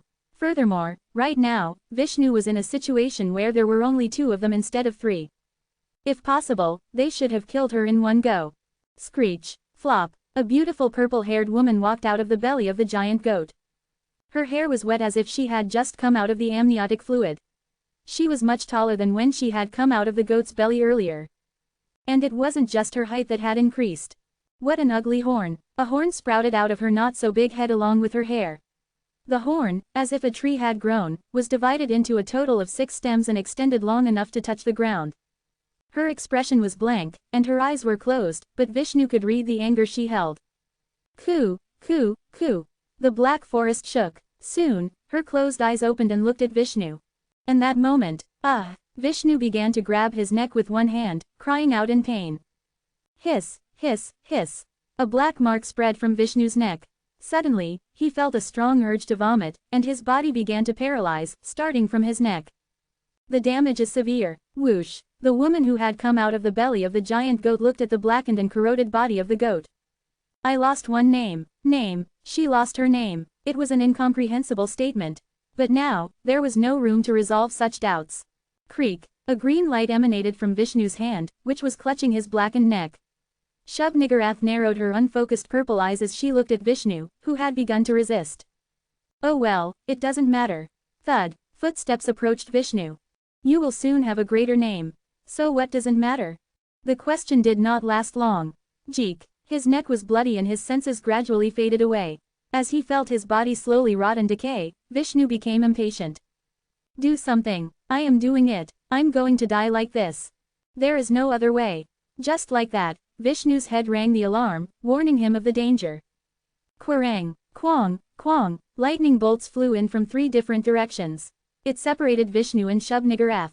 At the same time, the corrosive force that was being applied to Vishnu's body disappeared. Vishnu, who was finally able to breathe, coughed and gasped for breath. Phew, wheeze, I almost died. Are you okay? Swoosh. A presence appeared behind Vishnu. Vishnu turned his head and saw Odin, who was putting his hand on his back and starting to cast a healing spell, and asked. Are you asking because you don't know? You don't look okay. I almost died. Vishnu, who was a little relieved, looked around again. Odin was not the only one who had arrived for support. Zeus, Heracles, and Yuan, who had cast lightning bolts from 3 directions at the same time, were there. It was strange, not only Zeus, but 3 people could handle lightning. Furthermore, one of them was a different color. Vishnu looked at Yuan with a look of curiosity. He was the one who had cast the purple lightning bolt. Is he looking at that corpse? He owed Yuan a debt. He had known about Shiva's plan in advance and had dealt with it, and thanks to that, Vishnu thought that he had something different from others. However, ever since Yuan had arrived, he had been looking at the huge, blackened corpse of the dead goat. I heard that guy lost his name. He knows something. Unable to shake off that feeling, Vishnu asked. Do you know that guy's name? Yuan nodded his head. He knew it. He knew too much for his own good. His true name is Shub-Niggurath, the black goat of the woods with 1,000 young. And another name, is the goat with 1,000 young that breeds madness. And the black goat with 1,000 young. There were 3 in total. Shub-Niggurath has 3 names. That was the information that Odin, who had returned alive from the fight with Shub-Niggurath, had brought. 3, not 1, Vishnu asked, as if he couldn't believe it. The name of Shub-Niggurath that was known to his colleagues was only 1. The most well-known name, the name that represented her, was the black goat of the woods with 1,000 young. But there were 2 more names besides that. In the center of the black forest lived the largest and strongest goat. The one called, the goat that breeds madness. The goat that breeds madness. Odin said that it was the most dangerous being in the black forest. He said that if he were to meet it in Shub-Niggurath's territory, he should run away without fail. Is that guy? A charred corpse. If it was true that the guy had lost his name, it meant that the name, the goat with 1,000 young, could no longer be found in Shub-Niggurath. One of the 3 names. Yuan glanced at Vishnu. You did well. Until now, everyone including Yuan had been fighting one of Shub-Niggurath's names. The goat of the black forest with 1,000 young. It was a name that symbolized and represented Shub-Niggurath. I don't know what name that is, but it seems very different from the name I know. As if he sensed something from the names that Yuan listed, Zeus opened his mouth. Then what is that guy's name? Probably. Yuan turned his head in the direction that Zeus was pointing at. Paget, Pajiji, a woman walking out from the lightning bolts that the 3 had cast. It must be the black goat of abundance. Black goat. Abundance. It meant a good harvest and a year with plenty of crops. But unlike this forest, Shub-Niggurath's other name clearly had the word, abundance, in it. But there was another word before that. Black goat. A word that could never be clean and didn't go well with abundance. Yuan chewed on the word and looked at Shub-Niggurath. Was it a mistake to make eye contact? Her movements towards Vishnu, who was approaching Yuan, slowed down a little. No, it was probably because of Tanpopo, who was next to Yuan. Was that why? Shub-Niggurath, who had faced him up close, was now focused on Tanpopo, who was clinging to Yuan's feet. Or was it fate to take a better path? Sutsu, Sutsu. The concentration of wind changed as an aura started to spread around Shub-Niggurath. His lips became dry, he could feel his dry lips cracking and his skin withering away. The wind, the air, and the ground. Everything that was alive started to wither away. I'll know once I check it out now. The black goat of abundance had descended upon the world. Chi. The flames on Diablo's body started to slowly disappear. Diablo gathered his magic again to burn the flames within the fading fire. Waruk. The flames flickered dangerously. Even the Demon King, who was the leader of the demons, was like this, so what about the others? Diablo lifted his head and looked up at the sky. Is the world going to end? As he said that, Diablo's size had grown dozens of times larger than before. He had grown so large that he was now taller than the giant trees, looking down on them. But even for Diablo, this abundance was burdensome. What destruction? A voice came from below his feet. Diablo lowered his head to look at where the voice was coming from. There, he saw Susano and Mimir, who had joined him at some point and were moving with him. On the contrary, quite the opposite. What are you talking about? Susano's gaze seemed to say he really didn't know what he was talking about. This guy really only grew in size, but his head remained the same, he thought. Perhaps, it means that the goat guy is that cornered. Mimir added, but his interest lay elsewhere. However, Mimir, with his hunched back, slowly turned his body. Susano also turned in his direction, adding strength to his grip on the sword. If there's one more enemy, that's another headache. Enemy. Diablo turned his gaze. Since when had they been following them? Where they turned, there stood an unidentified robed figure with a robe over his head. Are you an enemy now? Or an ally? He's probably an enemy. Susano pointed the tip of his sword at the robed figure. His voice growled and was filled with murderous intent. That guy contributed the most to making this tower such a mess. That guy's. Mimir's eyes, looking at the foolish chaos, narrowed at Susano's explanation. Yes, it was you. You created this whole mess. The foolish chaos in front of him felt the same kind of energy as Shub-Niggurath. The energy itself was not as threatening as Shub-Niggurath's, but Mimir somehow felt that the foolish chaos was a more dangerous seed. As if to prove that Mimir's instinct was correct. The foolish chaos slowly opened his mouth. Mimir, a poor and wise man trapped in the curse of knowledge. You know me, it seems you haven't heard anything from that guy. That guy, one face flashed through Mimir's mind. Kim Yu-won, he came from the future using a watch's spring and drew the future of this tower. It was a thought that came to mind instinctively at the vague words, that guy, but Mimir was sure who the foolish chaos was talking about. But he didn't say Yu-won's name out loud. This was because he instinctively knew that it would not be good to talk too much to the one in front of him. Then, you asked me earlier, enemy or ally, as if he couldn't help it, the foolish chaos spoke first. Let me answer that question first. Originally, I was an enemy. But now, let's just say it's half true. Mimir's eyebrows twitched at the ambiguous words. Half true, I'm both an enemy and an ally. Or maybe neither. Difficult words, like tearing a rag. But Mimir realized what he was saying and said. You want something from me? Yes, a voice mixed with laughter.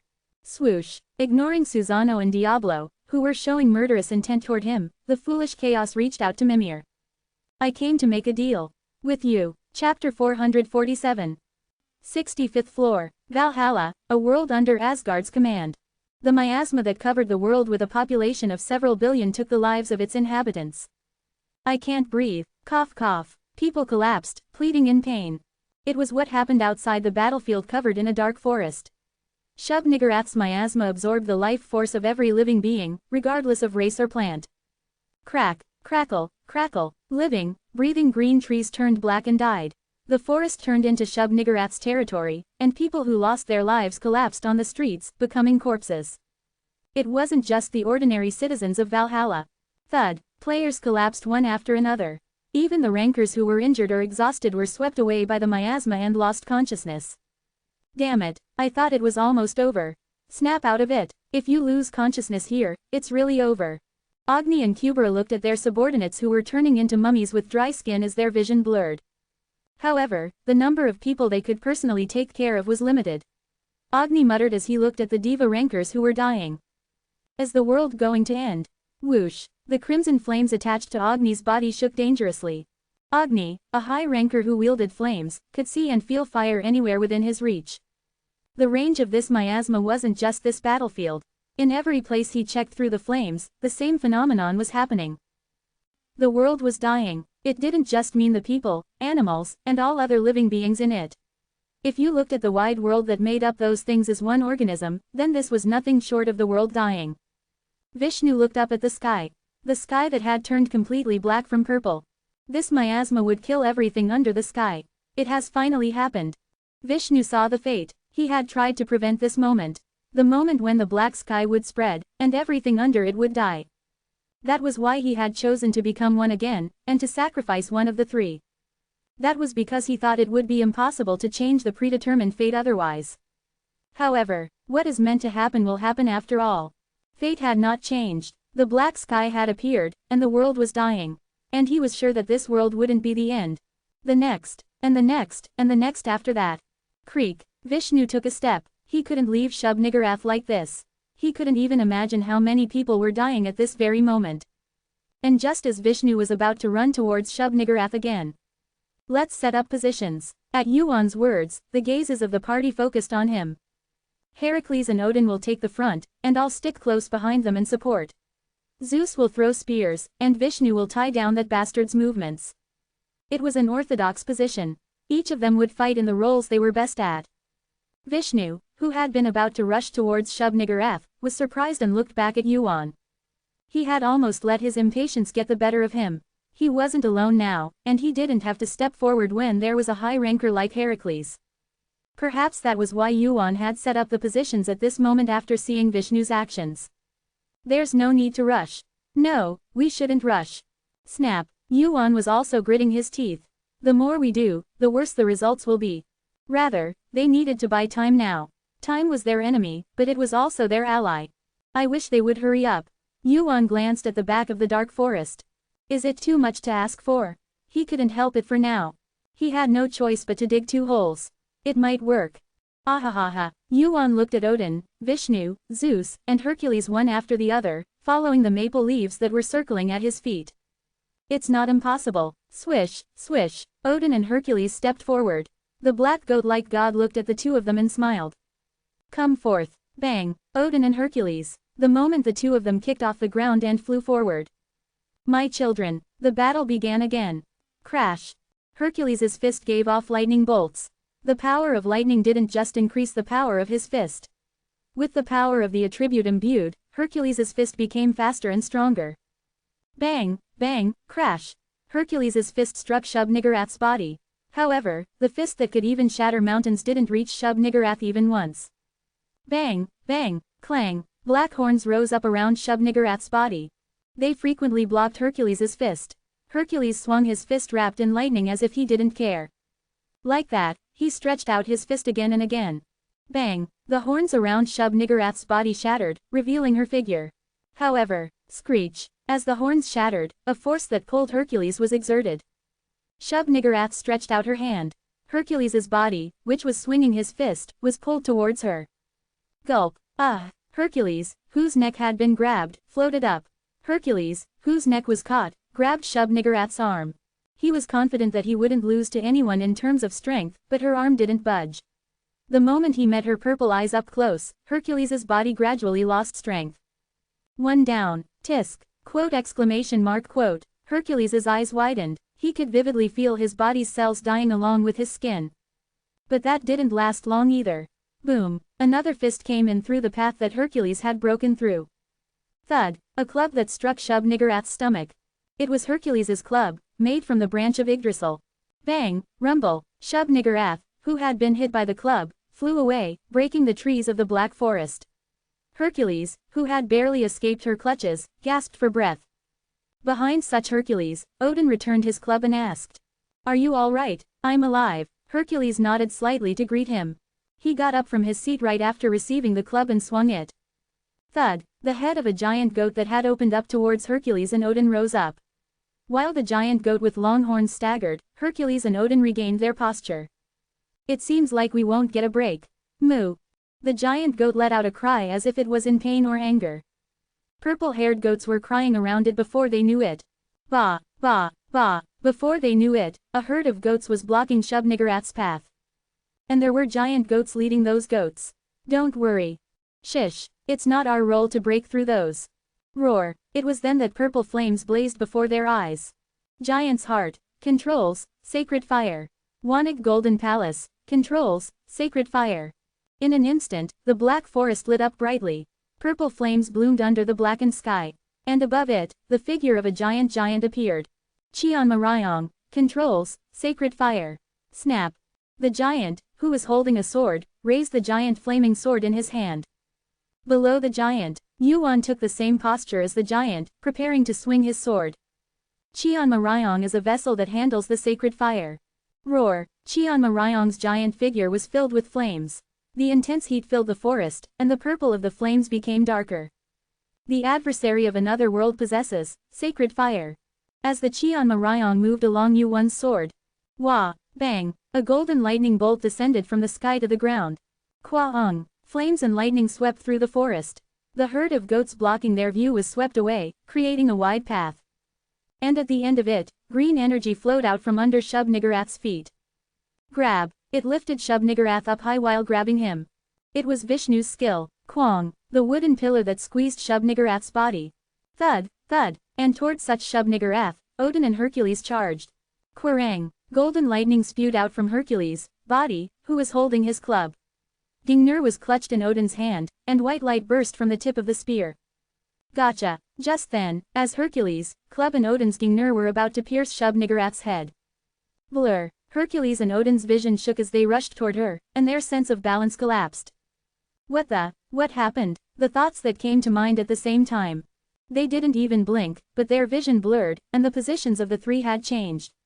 The tree that had been squeezing Shub-Niggurath was now squeezing Odin and Hercules, tightly restraining their bodies. And the color of that tree. Didn't you know? It had turned into a black tree, identical to the black forest. All life belongs to me. Quadak, Quadadak, quote exclamation mark quote. Groan. Hercules screamed silently as the pressure from the tree tightened as if it would crush his body. Odin gritted his teeth and tried to manifest magic in his hands, but the tree sucked up all the magic Odin was using. Damn it, keying. Green energy spewed out through Vishnu's hand. It was to regain control of the skill that had passed into Shub-Niggurath's hands. However, kook, along with that attempt, magic power flowed back from within Vishnu. He hastily turned his head after vomiting black blood from his mouth.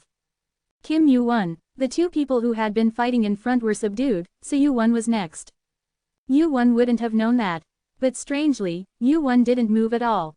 Instead, Yu came quickly. He muttered unintelligible words and stared at Shub-Niggurath. Faster than I thought. You came quickly. Vishnu's gaze turned to Zeus.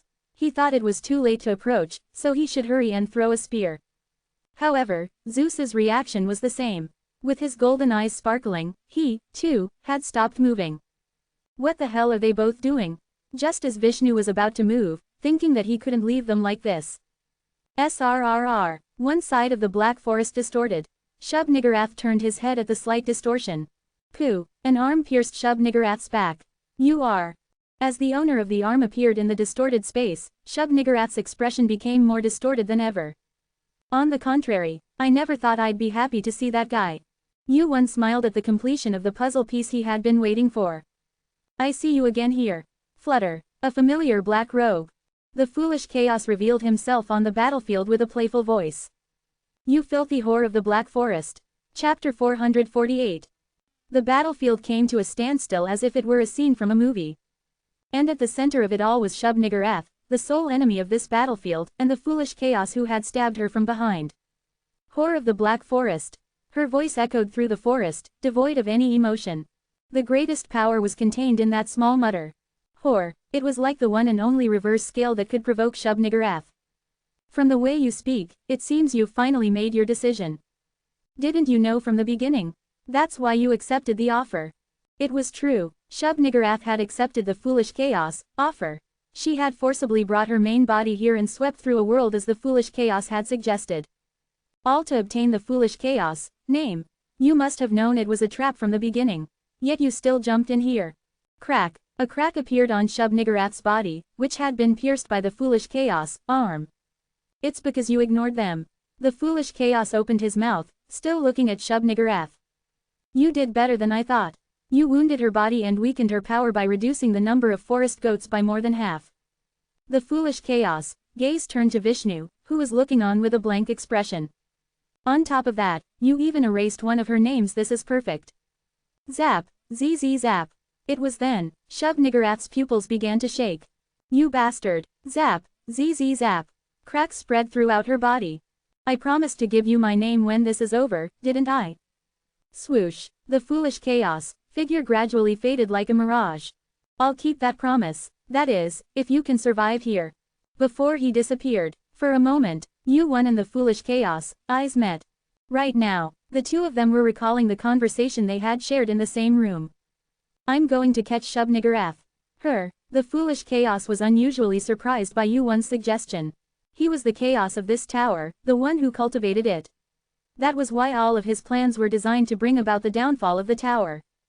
However, there was only one thing. The only goal that he desired that was the opposite of the tower's downfall. You hate that bastard too, don't you? Shub-Niggurath. Her existence was just that. Of those outside this tower, she was an existence who was at odds with the foolish chaos and had a higher rank than him. U1's words that he would catch her sounded quite appealing to the foolish chaos. How? It'll be difficult for us alone. Are you asking me for help? Yes. How can you trust me? Whether I trust you or not is up to me. Whether you do it or not is your choice. The foolish chaos was speechless for a moment at U1's words. He had known that they were at odds. However, unless their interests aligned and there was a special incentive, the foolish chaos would never bare his teeth at Shub-Niggurath. That was why U1 had to provoke him. To say that he was strong enough to make a move. To say that he could catch the queen of the Black Forest. That was what would make him move. You're going to use me to catch her. You're so obvious. I'm just a little honest. U1 shrugged his shoulders and continued. There are two things you need to do. First, lure her out. You need to do it in time for Odin's Day of Concord. It'll be impossible to catch her on any other day. The first one is easy.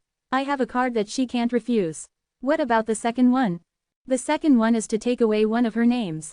The second is to take one of her names. Danpeng nodded in response to U1's question. The conversation paused for a moment. U1 was sure that if he could see under that robe, the foolish chaos would be grimacing right now. That's really difficult. Shub-Niggurath had 3 names. And none of them were easy. The name of the one who leads the great army, the black goat of the woods with 1,000 young. The strongest one, the goat that gives birth to madness. And the black lamb god who lives in the belly of the goat that gives birth to madness. Shub-Niggurath is not one. The black forest she rules, the young goats she rules, the giant goats, and the woman who came out of the goat's belly. They are all Shub-Niggurath. But, there are several conditions to take her name away from her. You have to break through the goats, subdue the goat that gives birth to madness. It's our job to weaken her. It'll be hard, but it'll happen eventually. What if I don't move until the end? Or if I wait until you guys die as much as possible? Do whatever you want, I have no choice but to trust you. You're good at talking nonsense. Did you hear me? They didn't trust each other. U1 thought of him as insurance, but he didn't consider him to be the key. Nevertheless, there was one reason why he brought him into this. It was because he saw it as an opportunity to catch Shub-Niggurath with minimal sacrifice. Keep your friends close, keep your enemies closer. Recalling a line from a movie he had seen long ago, U1 looked at the foolish chaos. That's what he said. With this, all the puzzle pieces he had prepared were in place. Cheek, the spot where the foolish chaos had disappeared. You bastard, Shub-Niggurath, whose whole body was cracked like a glass mirror about to shatter, burst out in a furious voice. Knee step, geeing. It rang as if her ears would burst. The Black Forest screamed at the name Shub-Niggurath had shouted. Pusasu, the foolish chaos, who had disappeared without a trace, seemed to have no intention of intervening in this fight any longer. U1 looked at Zeus, who was frowning and covering one ear at Shub-Niggurath's cry. Let's ask those two, Odin and Heracles, who were still unable to get out. Zeus asked incredulously after confirming the two. Are you throwing them at me? One of them is your son. And it probably won't be as difficult as before. Yuan glanced at Shub-Niggurath, who was looking for the foolish chaos. She still hadn't stopped screaming. She didn't seem to be interested in Odin and Heracles, whom she had captured, as she was quite resentful of what the foolish chaos had done to her. Well, she had already lost 2 of her 3 names. She had lost the goat that gives birth to madness in her fight with Vishnu, and she couldn't tell right away what the other name she had lost was. But it seemed enough. Zeus nodded shortly at Yuan's request. She was excited and rampaging right now, but there was no telling how long it would last. Now was the time to save Odin and Heracles. I will. Zeus also knew that the foolish chaos would make the last move. Yuan and Zeus agreed on this point. But looking at it, it seemed that Yuan had another move. Kwa rung. With a thunderclap, Zeus disappeared from his seat. Vishnu was also nowhere to be seen when he moved. Now the fight was coming to a close. And at the end of it, Suk. Yuan's eyes turned to Dan Maple, who had stopped talking and acting for some time and was just standing there blankly. Are you angry? He bent his knees and sat down to meet her gaze. Yuan asked, and Danpeng nodded and answered shortly. Yeah, what's got you so mad? Mom. A clumsy pronunciation. His expression seemed calm for an answer to a question asking if he was angry. However, Yuan could feel it. Danpeng had been getting angrier ever since he had faced Shub-Niggurath and after the foolish chaos had appeared. You don't have to hold back. Sir. Why? Dad danger. Dad is in danger, is that what he meant? He couldn't tell if the first word was dad, but he could understand the word danger. It seemed like Danpeng was worried about himself. It's fine. As if reassuring him, Yuan stroked Danpeng's head. What's dangerous? Is it just those guys left over there? Not. Dad, I'm not asking why you're angry at that guy. Carefully stroking his head, Yuan soothed Danpeng's anxiety. I won't ask who you are either. I won't resent you even if those teeth you have are directed at me someday. From the moment he first saw the predator, and from the moment he made up his mind to use that power, Yuan had always been prepared. Those teeth might come at him someday. His end might not be different from the other outer gods who had been devoured by it. But even so, Yuan had made a choice. So, lend me your strength. To use the power of this young god in this fight that he had thought he would never win. While Shub-Niggurath screamed, looking for the foolish chaos. Whiz, clang, Vishnu and Zeus helped Odin and Heracles escape. It wasn't as difficult as they thought, perhaps because Shub-Niggurath's mind was elsewhere. What the hell is going on? Wasn't that guy an enemy? Freed from his bonds, Heracles looked at Shub-Niggurath, who was still screaming madly. All over the forest, numerous mountain goats cried out in response to her screams. It was clear that the foolish chaos had created this situation. He had caused the gigantomachy through Zeus and planned Ragnarok using Surtur. Not only Heracles, but Odin also knew that the foolish chaos was behind the big and small incidents that had occurred in the tower. But for him to lend a hand in their fight, Zeus. Odin looked at Zeus. Watching from afar, his expression was no different from Yuan's. Rather than being surprised by the foolish chaos, sudden actions, he looked relieved. You knew about this. I told you before. How? From the day that guy came to me, I planned for this moment. As he spoke, Zeus' gaze turned to one side. It looks like that guy is the same. Zeus' words, who had turned to look at Yuan, who had the same thought, stopped in the middle. Where did he go? He had definitely been there just a moment ago. He had asked him and Vishnu to save Odin and Heracles, and asked for a little time. He wasn't the kind of guy who would come all the way here and run away. As Yuan turned his head to look for him, another surprised voice reached Zeus' ears. He's gone. It was Odin's voice, who was also looking for Yuan. However, the target he said had disappeared wasn't Yuan. What is he trying to do? His energy has disappeared as well. Vishnu, who was anxious, and Heracles, who was regaining his strength and looking around, were alert. In their eyes, the being that should have been there was nowhere to be seen. To their eyes, the being that should have clearly been there was nowhere to be seen. Chapter 449. Ni, 2, Ewing, check, JJEO. At Shub-Niggurath's scream, the surrounding trees broke and fell sideways. That was how great her anger was. It wasn't because she felt betrayed. She had never considered the foolish chaos as her ally in the first place, so the word, betrayal, was not appropriate. However, the reason she was so angry was that she had lost 2 names already. Me, The goats around her cried out. They were all huddled together and terrified. At the sound of those baby goats crying, Shub-Niggurath gradually regained her senses. She stroked the soft fur of the goats gathered around her, and comforted them. Yes, I'm sorry, my children. Me. The goats were beings born from Shub-Niggurath's name. They were deeply attuned to her emotions and reacted sensitively. That was why Shub-Niggurath quickly calmed her mind. The fight was not over yet, and it would not help to get excited and rampage here. I've lost a lot. She had lost 2 names. She had thought she might lose 1 or 2, but she had not considered losing 2. It doesn't add up. If she could finish this and win the bet, she could take the name of the foolish chaos. But at this rate, even if things went well, she would only be able to break even. Me. It was then, the heads of the goats circling Shub-Niggurath turned. Why are you doing that? Shub-Niggurath asked at the bleating goats' reaction. And only then did she realize that the place she was standing was different from before. This was supposed to be the Black Forest. But although it was just as black, the trees that had been growing around her were nowhere to be seen. I must have been out of my mind. She hadn't noticed the change of place. The Black Forest would not have disappeared all of a sudden, which meant that she had moved somewhere in the meantime. The fact that she hadn't noticed the change meant that her eyes were that hazy. So, who is it? Shub-Niggurath asked, looking around the pitch-black surroundings with not a single speck of light. You invited me, Jabug. She heard footsteps. It was a small sound. But the sound came suddenly from nearby. It was a familiar face. It was also the opponent she had been most wary of from the beginning. You're moving quite sluggishly, Suyuyu. Yuan, who had revealed his face in the darkness, stood before Shub-Niggurath. Yuan was about a head shorter than Shub-Niggurath, who was tall and long-legged. Are you finally going to do it properly? Otherworld adversary is confronting Shub-Niggurath.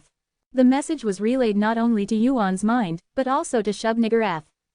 It was not as if the message had been relayed to her, who did not have a system, but it was as if it had been carved into her instincts. Otherworld adversary, what a presumptuous name. Looking at Yuan's slightly unfocused eyes, Shub-Niggurath had a strange feeling. Sure, his appearance was no different than before. The energy he gave off was the same.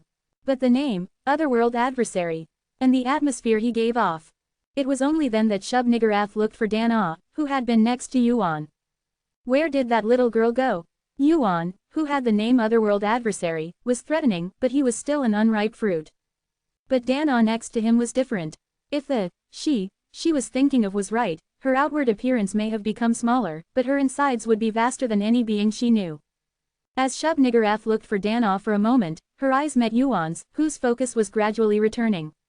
And at that moment, Shub-Niggurath instinctively realized it. That the little brat she had been looking for was dwelling inside Yuan, who was standing before her eyes. You were the brat. Still, Yuan's mouth opened. Do I look like a brat to you? A voice that spread throughout the same space as Shub-Niggurath. Shub-Niggurath's pupils grew large enough to tear as she heard that voice. Yuan's appearance was reflected in her large eyes that sparkled like jewels, and lights like the stars of the universe appeared in the black background around him. Long time no see. Whore of Zoth. Zoth. She knew that name.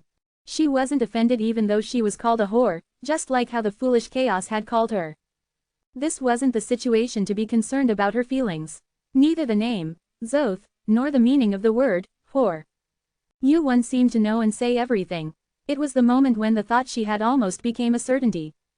Really, Shub-Niggurath almost unknowingly bent her knees and sat down to bow deeply to him. Even though she knew she shouldn't. No, she knew she couldn't. Is it you? Why are you asking when you already know? Didn't you disappear? I did. I died. But how? Even a mere phoenix can be reborn from the ashes of its extinguished fire. Does that explain it? An existence that was like a symbol of immortality, being reborn even after death. Even though she had belittled the phoenix as a mere trifle, there wasn't an inch of awkwardness in her words. The judgment of whether something was a trifle or not depended on who was saying it. And the existence in front of Shub-Niggurath's eyes was not lacking in the slightest to say such words. Nothing will change. Me. Goats appeared around Shub-Niggurath according to her will. A herd of sheep that filled the area around the two of them. Yuan, who was surrounded by them, looked like he would be buried in the goats, for any moment. The phoenix is reborn from the ashes after death, but that spark doesn't light up the sky from the beginning. You're the same. Yeah, that's the same for me. In my eyes, you still look like a brat. That grand majesty and dignity have fallen to the ground, and the power that your name held has disappeared, leaving only a true name that is nothing but an empty shell. Those weren't words directed at Yuan. Shub-Niggurath was talking to herself. Because it was a challenge to someone she had once knelt and revered.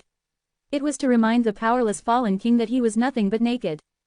However, the goats that had been baring their teeth as if they would eat Yuan any moment suddenly became docile. Yuan stroked the fur of the goats. The goats, who had been bleating comfortably, looked at Shub-Niggurath one by one. With fierce eyes that they had never shown before. That's all right, but you're wrong about one thing. The king who had become the leader of the goats spoke through Yuan's mouth. A true name is a kernel, not an empty shell. The many names you cling to are nothing but empty shells. Empty shells. Unbelievingly, Shub-Niggurath's pupils shook. The goats turned around. It was a phenomenon that denied Shub-Niggurath's name, Black Goat of the Woods with 1,000 Young, which she had held onto for the longest time. With the thought that it couldn't be, Shub-Niggurath reached out her hand. The moment she tried to stroke the fur of the goat that was so close. Crack! The teeth of the goats that had followed Shub-Niggurath for so long, tearing enemies apart, began to chew on her hand. Shocking! For her own children to chew on her hand. This is the power of a name. From the beginning, these baby goats didn't follow you. They followed the name you have. I still have my name. Of course you do. I haven't taken it yet. But why the hell? Those baby goats follow your name, but at the same time, they follow me. That didn't mean the name of the crazy goat or the god of the black ram. It meant the real name, hidden within them, like Shub-Niggurath. A name that can't be taken. A name that won't disappear even if you guys die 100 times and get trampled on. Do you mean to say that that name has power? You probably didn't know. You were too busy decorating yourself with superficial names. You missed the really important thing. Well, whatever. In Eugene's two eyes, Shub-Niggurath's appearance was reflected like a mirror. It might not be the case for you. It was a well-known story. But just because you know it in your head doesn't mean you can accept it. Shub-Niggurath felt the name she was allowed to have being erased one letter at a time. Don't be surprised. Weren't you prepared for this? Shub-Niggurath shook her head at that murmur. I wasn't prepared. There was no need for that. I respect your thoughts, but if that's the case, you shouldn't be shocked by what's happening now. The power of the name was disappearing. The goat of the Black Forest with 1,000 young, disappeared, and now only, Shub-Niggurath, remained. And the one taking that name was the being dwelling in Eugene's body. You wanted my name. Thud. Eugene took a step toward Shub-Niggurath. Instinctively, her body flinched at the thought of getting away from him. But she didn't want to turn around and struggle disgracefully because she sensed the end. Because ever since that incident, she had always thought that this moment might come. But that name eventually went to someone else. And in the end, you couldn't let go of that name, so you lost the name you had. PSSS's. Shub-Niggurath's skin peeled off, and her flesh and bones scattered into a handful of dust. But don't feel too wronged. All names came from me in the first place. As the power of the name turned to dust and scattered. Swish. That's your real appearance. The appearance of the giant goat and the beautiful woman disappeared without a trace. A small, young lamb appeared before Eugene's eyes. Bah, it looked no different from other goats. No, it was even smaller than other baby goats. Shub-Niggurath, a small and insignificant real name hidden within a huge name. To hide that name, Shub-Niggurath put several names on her body and sought another name. And so, the neck of the young lamb that revealed its true form. Splat! Eugene cut it off with a single stroke. Thud! Thud! Thud! The goat's head bounced a few times on the ground and rolled around. Ironically, the head rolled to Eugene's feet and stopped after hitting his leg. And at the same time, swish, purple mist bloomed from the cross-section of the severed neck. And the moment the mist enveloped Eugene's body, you have defeated Shub-Niggurath. Dan-ah has acquired the name, the goat of the Black Forest with 1,000 young. The name now completely belonged to Dan-ah. Chapter 450. It was a strange feeling. He felt like he had become a speck of dust and was floating around in space. It felt like he had been banished from the world and had become nothing. There were no stars in the space where Yuan was. That's why it was dark. Strangely enough, in that universe without a single light, only his figure was clearly visible. What the hell is going on? He clearly remembered that he had been comforting Dan-ah. The moment he saw her finally nod her head, Yuan lost consciousness. He had always prided himself on his mental strength as much as his physical strength. But he had lost consciousness without even having a chance to do anything. So that's what she meant by dangerous. He didn't know where this was, but since he had regained consciousness, he tried to move his hand. Fortunately, there was nothing wrong with his body. He had no injuries, and his body even felt lighter than before. No, it's not just a little lighter. He felt more powerful than before. Yu-won clenched and unclenched his fists and brought them in front of his eyes. His body was filled with more power than before, and he felt the urge to use the power that was bubbling up inside him. And there was only one change that could be like this. You have defeated Shub-Niggurath. Dan-Oh's level has increased.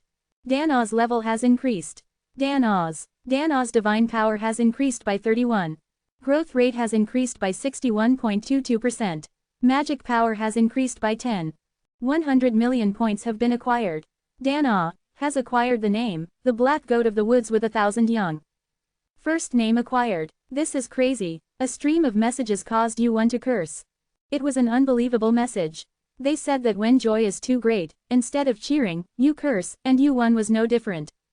Magic power 10. In addition to that, Dan-Oh's level had increased countless times, and her divine power had increased by 31.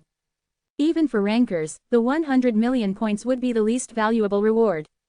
Shub-Niggurath is dead. He didn't know what had happened. All he knew was that while he was floating in this unidentified space, Dan-Oh had defeated Shub-Niggurath. And as a reward, his magic power had also increased because Dan-Oh had absorbed Shub-Niggurath's power. In addition to that, Dan-Oh got Shub-Niggurath's name. The Black Goat of the Woods with 1,000 young. The name that represented Shub-Niggurath. Until now, Yu-won had faced countless outer gods while fighting. Shub-Niggurath had 3 names, and among them, he was best known for commanding the Black Forest Goats. Yu-won didn't know much about the power of names. According to Mimir, Odin, and a few other smart ones who had studied its power, it was only known that outer gods had their own unique powers and characteristics depending on their names. Does that mean Dan-Oh now has that power? It was unexpected news for Yu-won, who had simply planned to catch Shub-Niggurath and raise his stats through Predator. But it was still unknown what kind of power it would have. Let's not think too deeply about it. The greater the expectation, the greater the disappointment. It was better to make plans without including variables as much as possible. For now, it was time to be satisfied with the rewards that appeared before him. It's still attractive enough. 10 magic power stats. It was enough to completely change the nature of Yu-won's magic power. At this point, there were few who could match him in terms of magic power alone. Probably only Odin or Sun Ogong could match him. The process was a little messy, but anyway, I got more than I expected. Yu-won's eyes scanned his surroundings. The problem is how to get out of here. Suddenly, he felt a sense of unease. What if he was trapped here and could never get out? Oh, my God, it's dangerous. Could that be what she meant? He began to think seriously about how to get out of here. Bah! A familiar voice rang in his ear. It tickled his ear as if a mosquito had passed by. Who was blowing wind into his ear? He scratched his ear with his hand because of the tickling. And at that moment, the surrounding dark universe that had been enveloping Yu-won seemed to crumble. And only then did Yu-won feel relieved. Thank goodness. He wondered how he was going to get out of here. It seemed that he didn't have to worry about that after all. Hoo. A loud wind blew past his ear. That was why his ears had tickled before he could open his eyes and regain consciousness. Yu-won opened his eyes slowly and rolled them around. Dan-Oh was blowing wind into Yu-won's ear as if she was playing a prank. So that was whose voice it was. Hoo, you're awake. Who? Was she not hearing him or pretending not to hear him? Yu-won's eyebrows twitched at the draft that tickled his ear. And following Yu-won's reaction, there was a commotion. You're awake. The ceiling was the first thing he saw. It was a white ceiling, a far cry from the black sky he had been looking at until now. The surroundings were also bright, so it didn't seem like he was in a dark forest.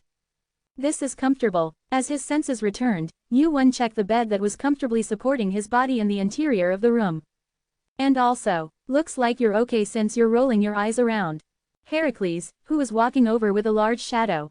It was certain, the fight seemed to have ended a long time ago. Swish. Yu-won got up without another word. He did so because he thought Dan-Oh would keep blowing wind into his ear and also to let her know that he wasn't hurt.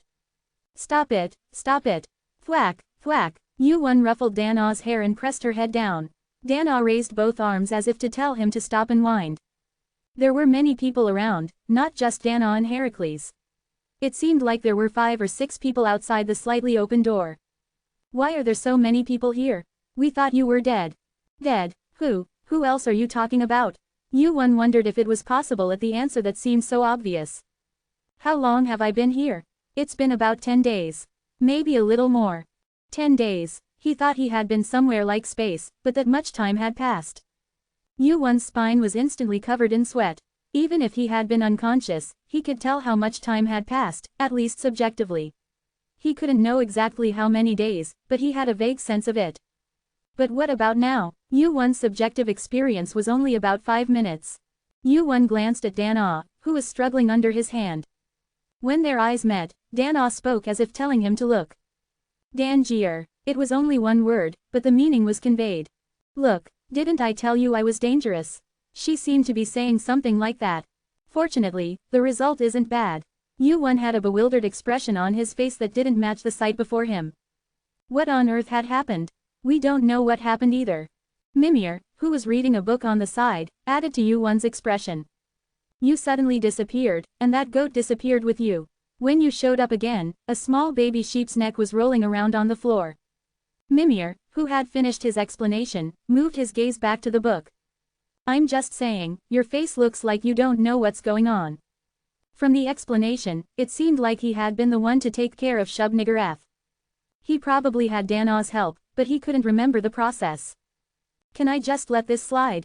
Even so, he thought he should refrain from asking Dan Ah for such a favor if possible. I was going to ask you what happened as soon as you woke up, but I guess I don't have to. I thought I was visiting a patient. I just changed my errand now. Are you okay? It feels like I was just born. I feel refreshed. Heracles snickered at Yuan's joke. It seemed like he thought it was a joke. Of course, he wasn't just saying it. His body felt refreshed as if he had just been born, and he felt like he could fly. The increased magic power filled his body, breathing new life into him. How's the cleanup? It's harder than harmonizing. It's just a total headache. You must have killed a lot. Yes, much more than we expected. That was the world that Shub-Niggurath had invaded. In fact, it wouldn't have been strange if not just the 65th floor, but several worlds had been destroyed. I guess we should be thankful. He might have suffered much greater damage. Even so, he was able to end with this much damage because the situation had gone more smoothly than expected. Besides, the foolish chaos moved sooner than I thought. Yuan and the foolish chaos moved with the same purpose for the first and probably the last time. To catch their common enemy, Shub-Niggurath. The foolish chaos appeared at the last moment and decided to take away one of her names. Until then, the role of Yuan and others was to sap Shub-Niggurath's strength as much as possible. Yuan borrowed Vishnu's power for that. The result was successful. However, he didn't expect much. The probability that the foolish chaos would appear at the right time to help was close to zero. But the foolish chaos really did move at the perfect time. Yuan and everyone else had to stop Shub-Niggurath with minimal damage, while the foolish chaos was in a position to catch the fish in the process. But why on earth? Is there another reason? He couldn't go and ask him directly, and he couldn't think of anything that came to mind right now. The foolish chaos's quick help. And the result of dealing with Shub-Niggurath. Somehow, there was still something fishy left. If you're feeling better, come out after resting for a while. There are many people who are worried. I can rest a little more. You did the most in this anyway. The two stood up as if they were relieved to see his eyes open. Mimir left the room first, and Heracles stopped at the spot for a moment and looked back at Yuan. Oh, and, what else do you have to say? Yuan, who was checking the kit to see if there were any other messages for the past 10 days, urged him to say what he had to say quickly. I just took it out.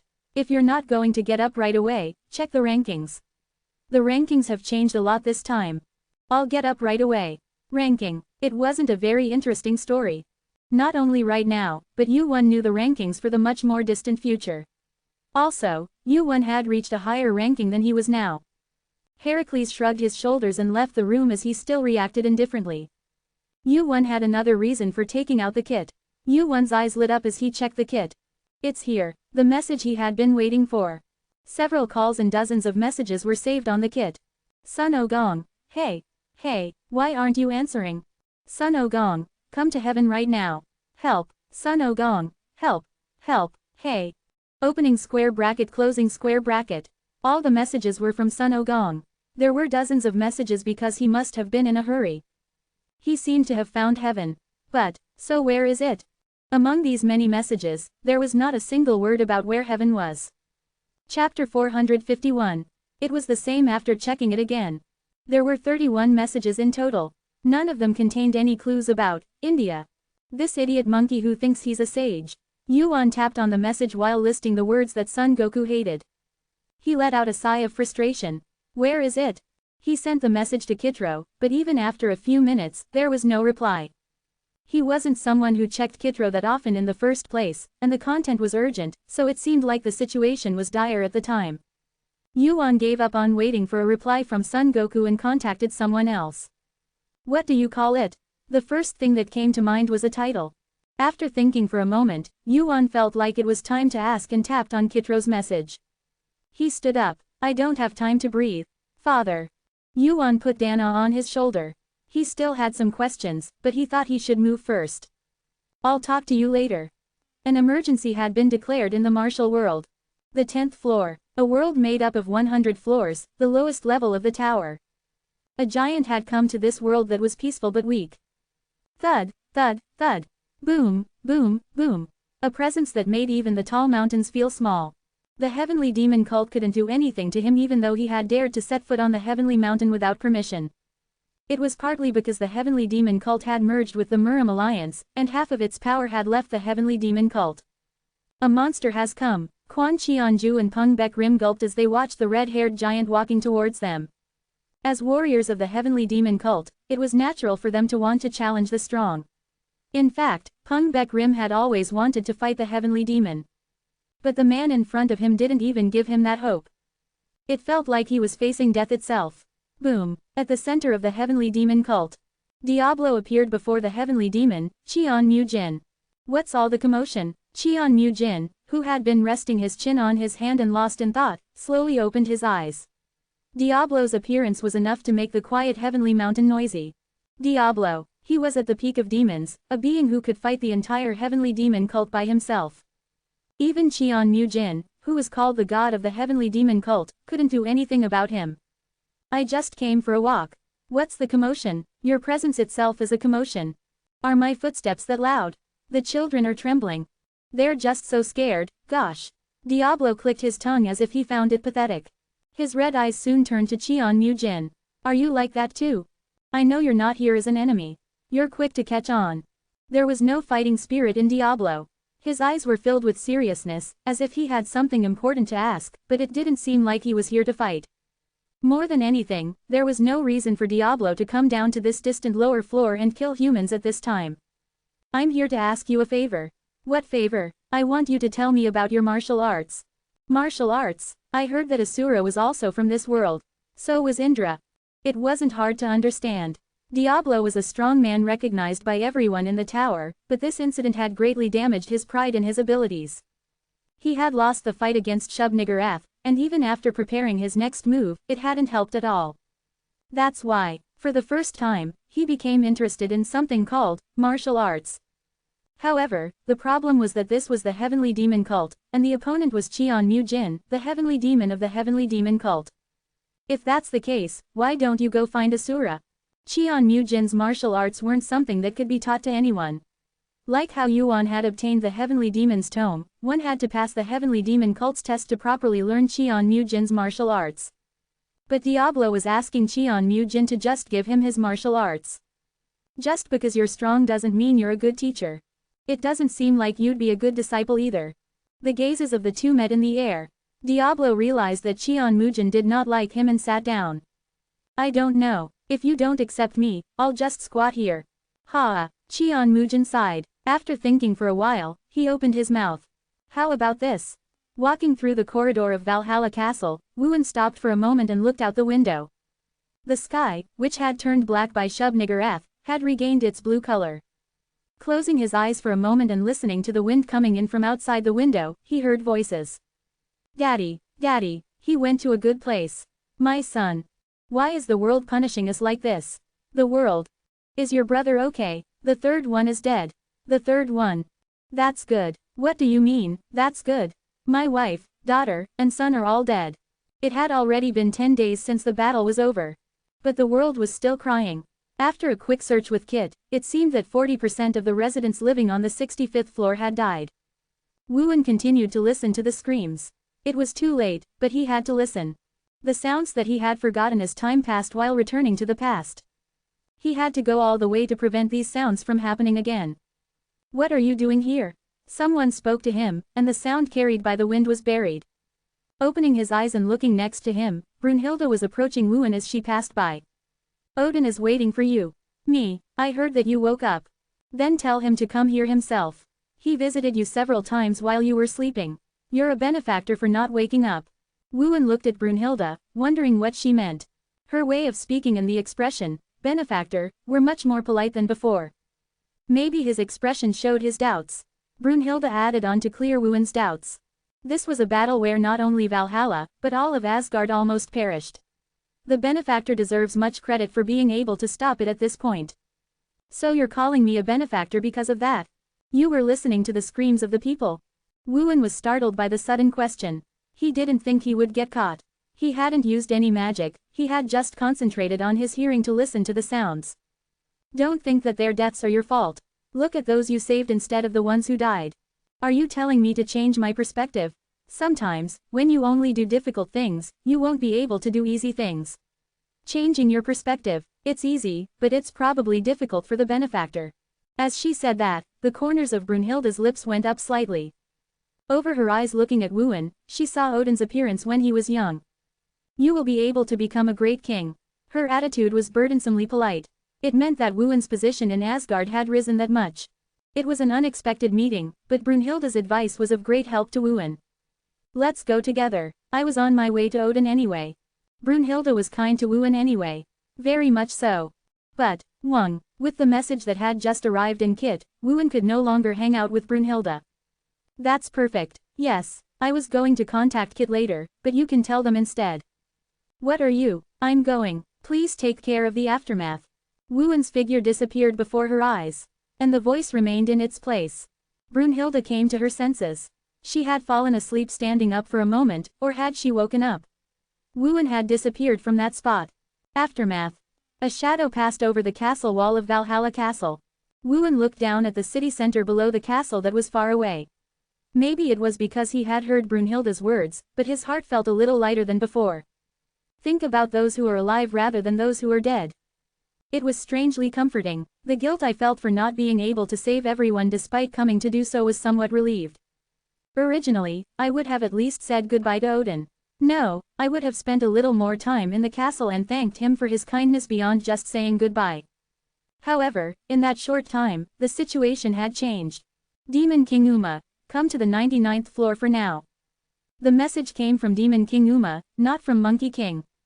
Instead of Monkey King, who had not been in contact for a long time, Woo-won contacted Demon King Uma. Demon King Uma had moved to find Monkey King much earlier than Woo-won. Demon King Uma, who knew the location of Cheonggook. Perhaps it was Demon King Uma's help that allowed Monkey King to find Cheonggook.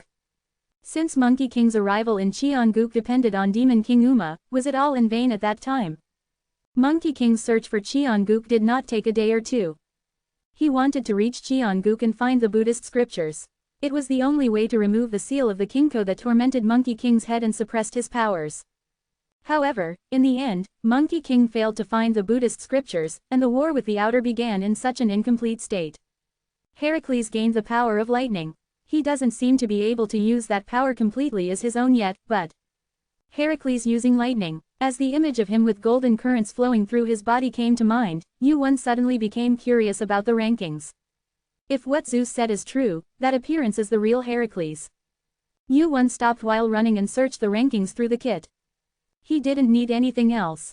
All Woo-won was curious about now was Heracles' ranking. First place, Vishnu. Second place, Odin. Third place, Heracles. As expected, Heracles' ranking had skyrocketed. Third place that was originally Vishnu's spot. Had there ever been such a drastic rise in the rankings? He had not only risen to the single-digit rankings in one breath but had also surpassed his father, Zeus' ranking. Maybe it was a natural result. The existence that Zeus, who recorded that high ranking, had planned his entire life for, even causing the gigantomachy, was Heracles. Of course, Heracles wasn't the only one whose ranking had changed significantly. What is this? 4th place. Zeus. 5th place. Kim Yu-won. 6th place. Monkey King. He had suddenly risen to the single digits, even to 5th place. He hadn't thought his ranking would rise so steeply.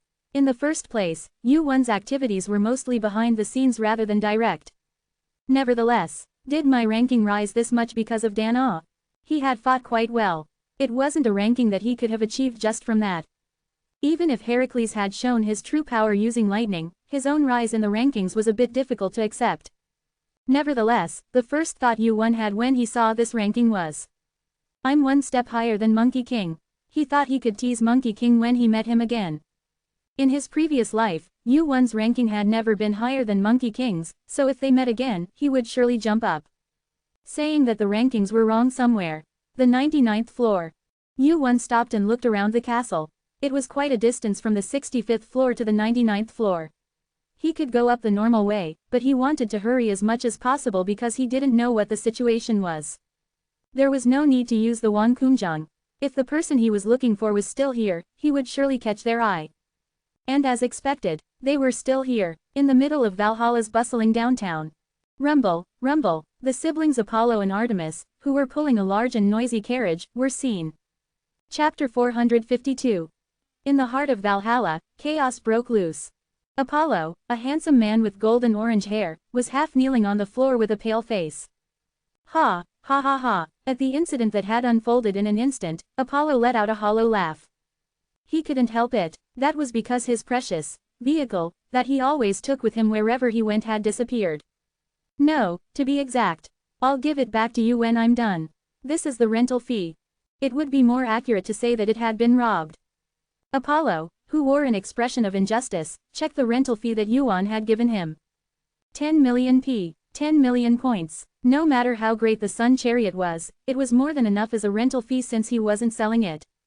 No, with this amount of money, he could have rented it out for over a year. The problem was that Apollo had no choice in the matter. Cheer up, Apollo sighed at his sister Artemis's touch. Suddenly, he remembered when he first heard Yuan's name. I'm pretty sure he was the guy who almost got killed by that bastard, Chryses, a few years ago. Chryses. He was one of Apollo's subordinates, a ranker who used fire attribute magic and was expected to have a bright future. It was when Yuan first set foot in the tower. It was when Olympus visited Hephaestus to prepare for the next Gigantomachy. Yuan had blocked Chrysis's path to protect Hephaestus from Olympus. This was when he was a new player who had just reached the first floor. Thinking about it, it didn't make sense even then. Of course, rankers were penalized if they attacked lower-level players.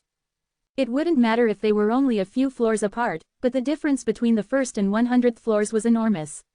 But even so, everyone thought it was absolutely impossible for a first-floor player to fight a ranker on equal terms. But Yuan did it, even though he received Hephaestus's help in the end. He was a monster from the start. But who would have thought he would grow this fast? Apollo looked up at the direction Yuan had disappeared while riding the Sun Chariot. He was definitely going up. He didn't know where he was going, but judging from the fact that he had borrowed the Sun Chariot for such a large number of points, it seemed to be quite urgent. The higher floors will be in an uproar again. Thinking about it, it hadn't even been a few years since the tower had become so noisy. That short period of time felt longer than the last few hundred years, and Yuan was at the center of every incident. Apollo, who had been looking at the place where Yuan had disappeared for a while, opened his mouth. Artemis. Yeah, let's go eat something delicious. 10 million points. Apollo, who had suddenly come into a lot of money, said cheerfully. I'll pay for everything today. Crackle, rumble. The fire attached to the Sun Chariot blazed even more fiercely as it burned Yuan's mana.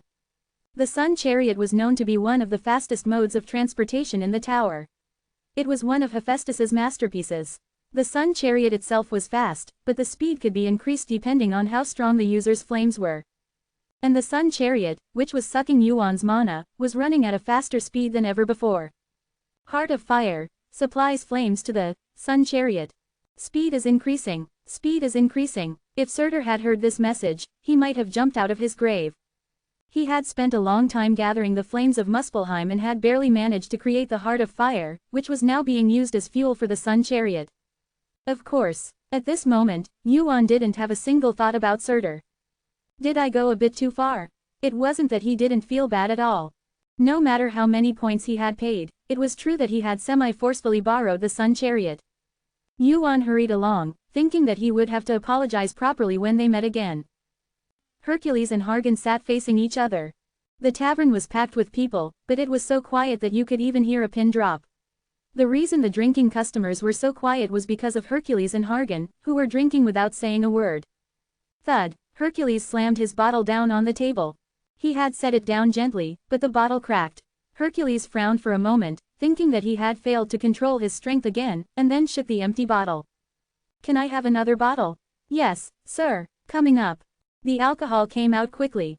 The employee, who knew that Hercules would order another drink as soon as he finished the one he had, handed him a bottle that had been prepared in advance. Hercules, who had taken the bottle with his bare hands, was about to bring it to his lips when. Aren't you drinking a bit too much? Hargan, who was sitting across from him, opened his mouth. Hercules's hand stopped. I have no excuse. A brief silence. I'm sorry. Hercules bowed his head, spitting out the same words twice in a different way. He wasn't drunk. Hercules's alcohol tolerance wasn't weak enough to get drunk from this amount of alcohol. No, he probably could have never gotten drunk if he didn't want to in the first place. Nevertheless, Hercules was more drunk than ever before.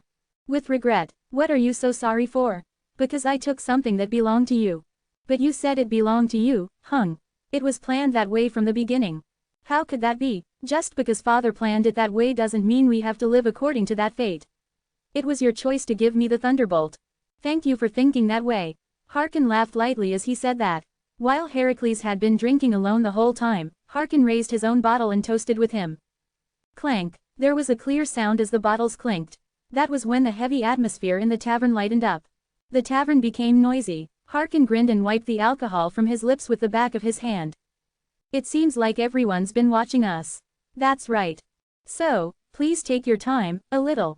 I understand. And unlike what you're worried about, I'm satisfied. Heracles, who was about to drink slowly as Harkan had said, stopped.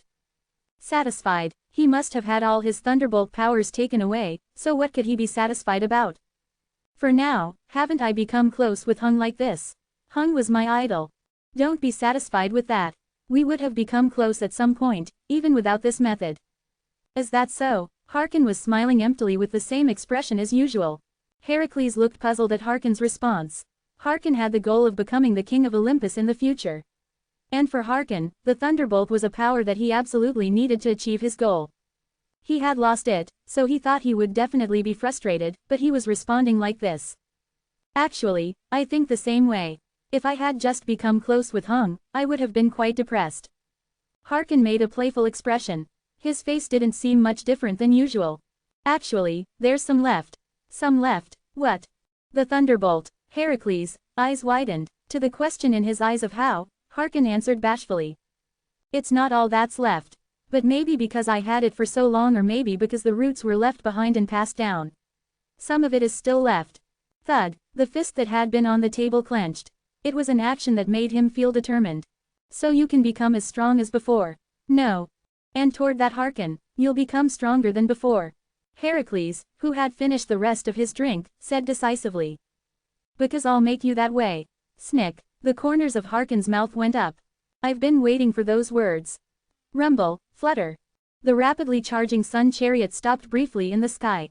The world that was getting dark became momentarily bright because of the sun chariot that appeared, spouting hot flames. Yuan looked down at the world of the 99th floor. The 99th floor had a more peculiar structure than any world Yuan knew. Is this a developed civilization, or is it underdeveloped? The world with the most developed civilization was the Asgard section on the 60th floor. It was like an old formula in the tower that the more powerful guilds were present, the more development there was. In that regard, the 99th floor had a peculiar structure. In that respect, the 99th floor had a unique structure. The world was a complex one where the interests of several large guilds, such as Heaven, Diva, and Sky, were intricately intertwined. Could that be why? The 99th floor world, as seen from the sky, looked like a vast wasteland with tall buildings standing densely in the middle of the forest. It looked like a high-rise building had sprung up in the Murim world, where science and magic were not developed. Yuan checked the message again after arriving in that world and opening the kit.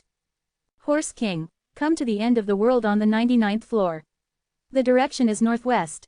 A message with directions. Yuan covered the message with the kit and pulled the reins of the Sun Wukong's chariot. The end of the world on the 99th floor. I guess even he couldn't find it. No matter how fast Son Goku was, it was impossible to search the entire tower. Especially since the end of the world, it would not be strange not to look further, as there would be nothing after that in the first place. But how does that guy know the location of Cheonjik? The question didn't last long. He had the Sun Wukong's chariot and a destination. The distance was still far, but it wouldn't take long to reach the end of the world. Yuan, pulling the reins of the Sun Wukong's chariot, headed straight for the end of the world where the Horse King pointed. There were no detailed coordinates, but if it was a means of transportation like the Sun Wukong's chariot, the Horse King would notice it and find him. Yuan pulled up the flames as much as possible and began to move, emitting a noisy magical power. Just like that, only a dozen minutes passed. While running with the Sun Wukong's chariot, a black wall began to enter Yuan's field of vision. Is this the end? Wuruk, Waror. The flames of the Sun Wukong's chariot gradually weakened. There was no way to break that wall. If he collided at this speed, the Sun Wukong's chariot would shatter into pieces. But, just keep going. A voice was transmitted into Yuan's head. Yuan, who was slowing down, looked around. Telepathy. No, this was a little different from telepathy. The transmission of voice by sorcery. Yuan had a lot of conflicts for a short moment at the voice of the Horse King. I'm going to feel bad if I break this. There were a lot of points, but asking for the Sun Wukong's chariot was a burden for Yuan. Still, the thought didn't last long. The Horse King wouldn't have said anything in vain. Whatever, I'll just ask Zeus for a favor. If you tell him that your son is very angry, he might get over it somehow. Heart of Fire, adds flames to Sun Wukong's chariot. Holy Fire, adds flames to Sun Wukong's chariot. Along with that thought, Yuan accelerated the Sun Wukong's chariot. The moment the Sun Wukong's chariot, which had been running like that, hit the end of the world.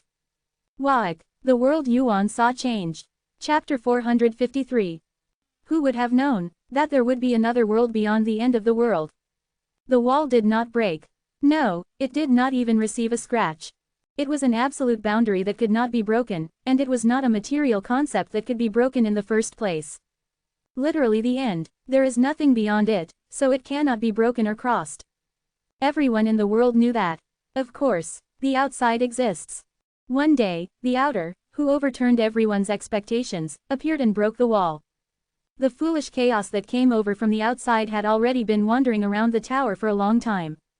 That's why the world beyond the end of the world definitely existed. However, this is not it. I had never crossed over before, but I could tell for sure. This was not the world outside the tower that I had been longing for. I could tell by looking at the blue sky, the barren wasteland filled with sand, and the high hills. This was just hidden. It was no different from the world I lived in. Here, the voice of the Horse King was heard again. He did not give me the direction, but I could tell where the here that the Horse King was talking about was. Yuan pulled the sun carriage over the high hill in front of him. The sun carriage, engulfed in flames, ran quickly and crossed the hill. Then, thud, something jumped high into the sky and cast a shadow.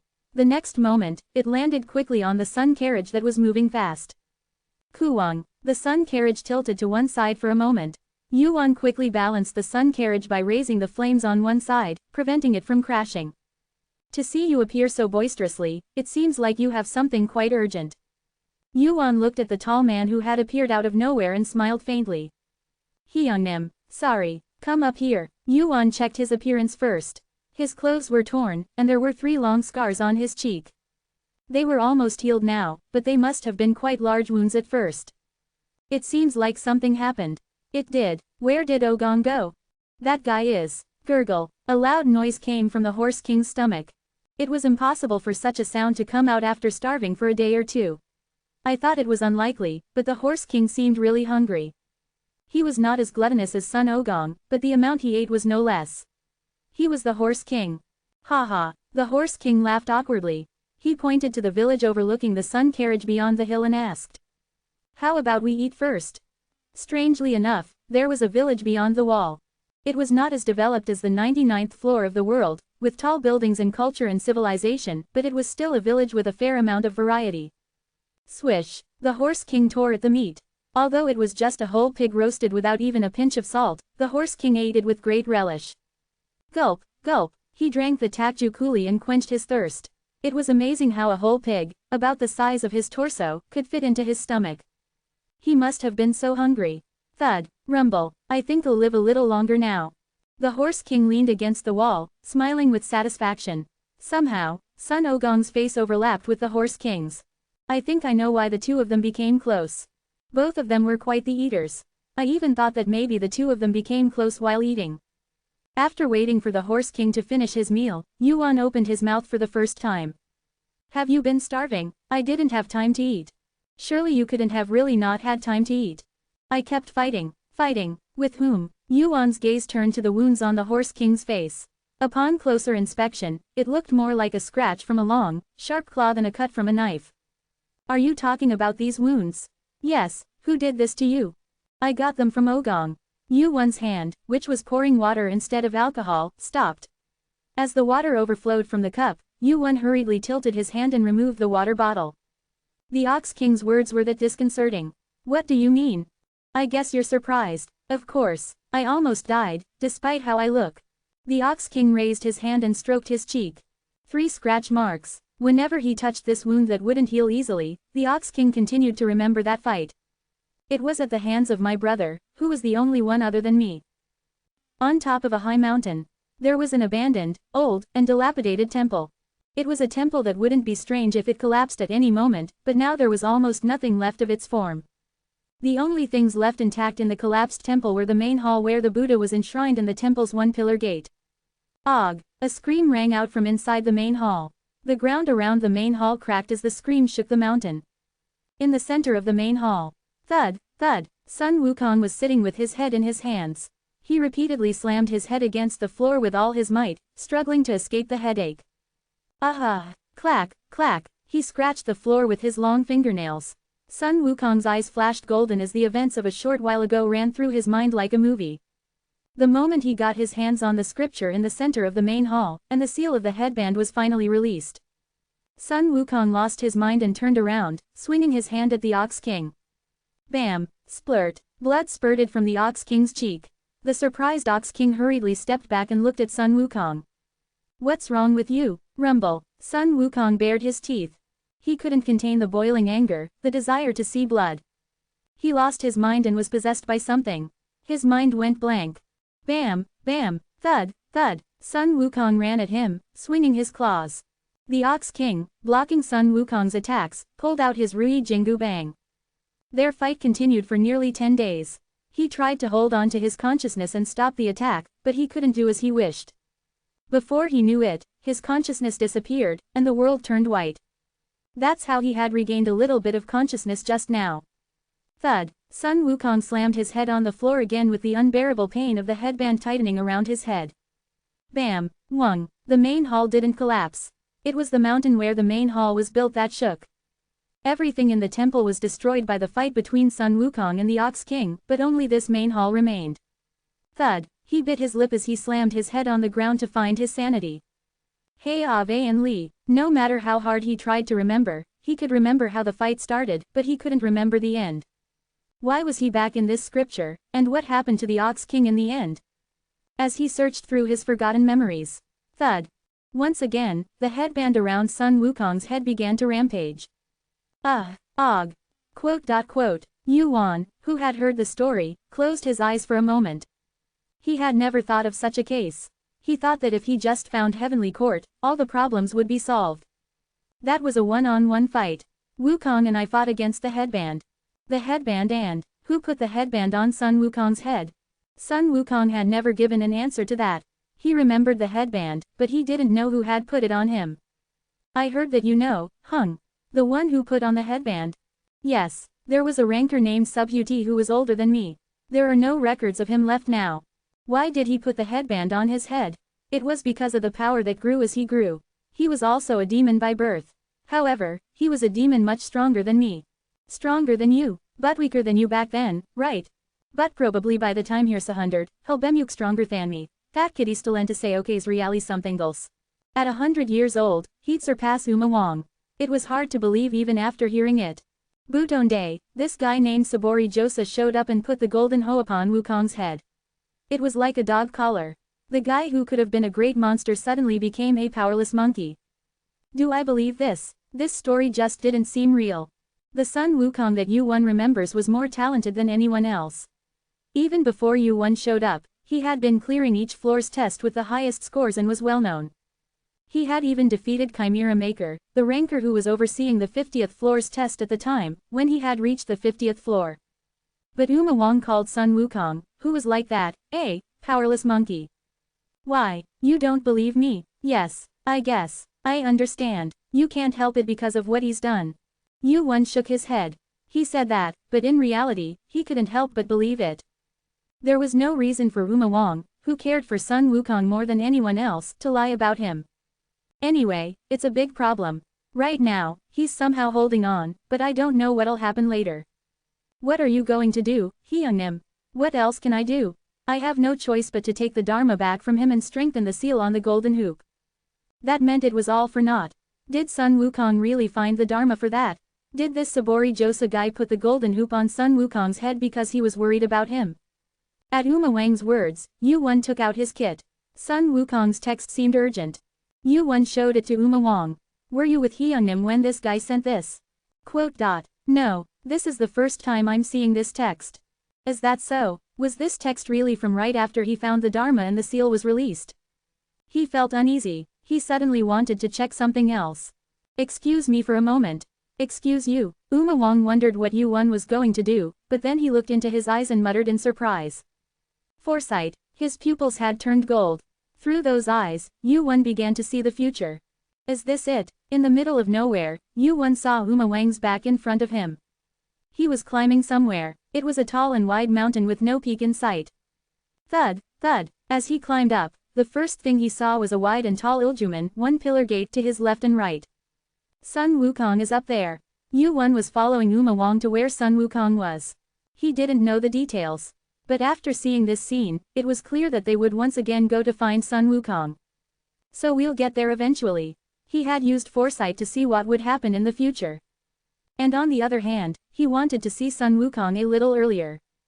To see what state he was in right now. And also, whether he was really as strong as Uma Wang said. There was a lot of information he needed to know in advance. But, whoosh, suddenly, Yu-Wan's vision blurred, and everything in his sight, including Uma Wang, began to shake. What the? It couldn't be because his foresight skill wasn't proficient enough. He could tell that much. An unknown force is interfering with foresight. And that was when, beyond the iljuman that had come closer to his eyes. How dare you? A Buddha figure with a faint face, features, and copper-colored skin appeared. Which door do you dare to look beyond? Chapter 454. It wasn't that their eyes met. Of course not. He had no eyes to meet with. More than anything, this wasn't real reality, but just a single moment in the future that he saw through the eye of prophecy. But why on earth? Chilling. Wu Yun bit his lip at the presence that pressed down on his body. Now, that thing was seeing Wu Yun directly, beyond the power of the eye of prophecy. Don't cross this gate anymore. Is. The world he saw through the eye of prophecy became distorted. Some force intervened and blurred the eye of prophecy that Wu Yun was looking at. If you come again, I won't let you go so easily. He kicked Wu Yun out as if this place was his space. Wu Yun, who was about to resist, soon stopped. It was unfortunate that he couldn't look inside, but it didn't mean that he didn't gain anything from it. No, rather, thank you. He was glad that he came out like this with his feet bare. Thanks to that, I was able to see what was behind that guy. Beyond the gate blocked by the Buddha. Ah! He faintly heard Sun Ogong scream. Wah! The world changed in an instant. The scenery seen through both eyes. The flow of the air and temperature that enveloped his body. Everything changed. The effect of the eye of prophecy disappeared. What did you see? It was the Horse King's question, who noticed that Wu Yun had used the eye of prophecy. Wu Yun, who had been sitting blankly for a moment, got up from his seat. I have to go there right now. Where? To the mountain where that guy is. Whoosh, flutter. Above the building where the two were eating, the sun carriage started again, spewing out flames. Quote.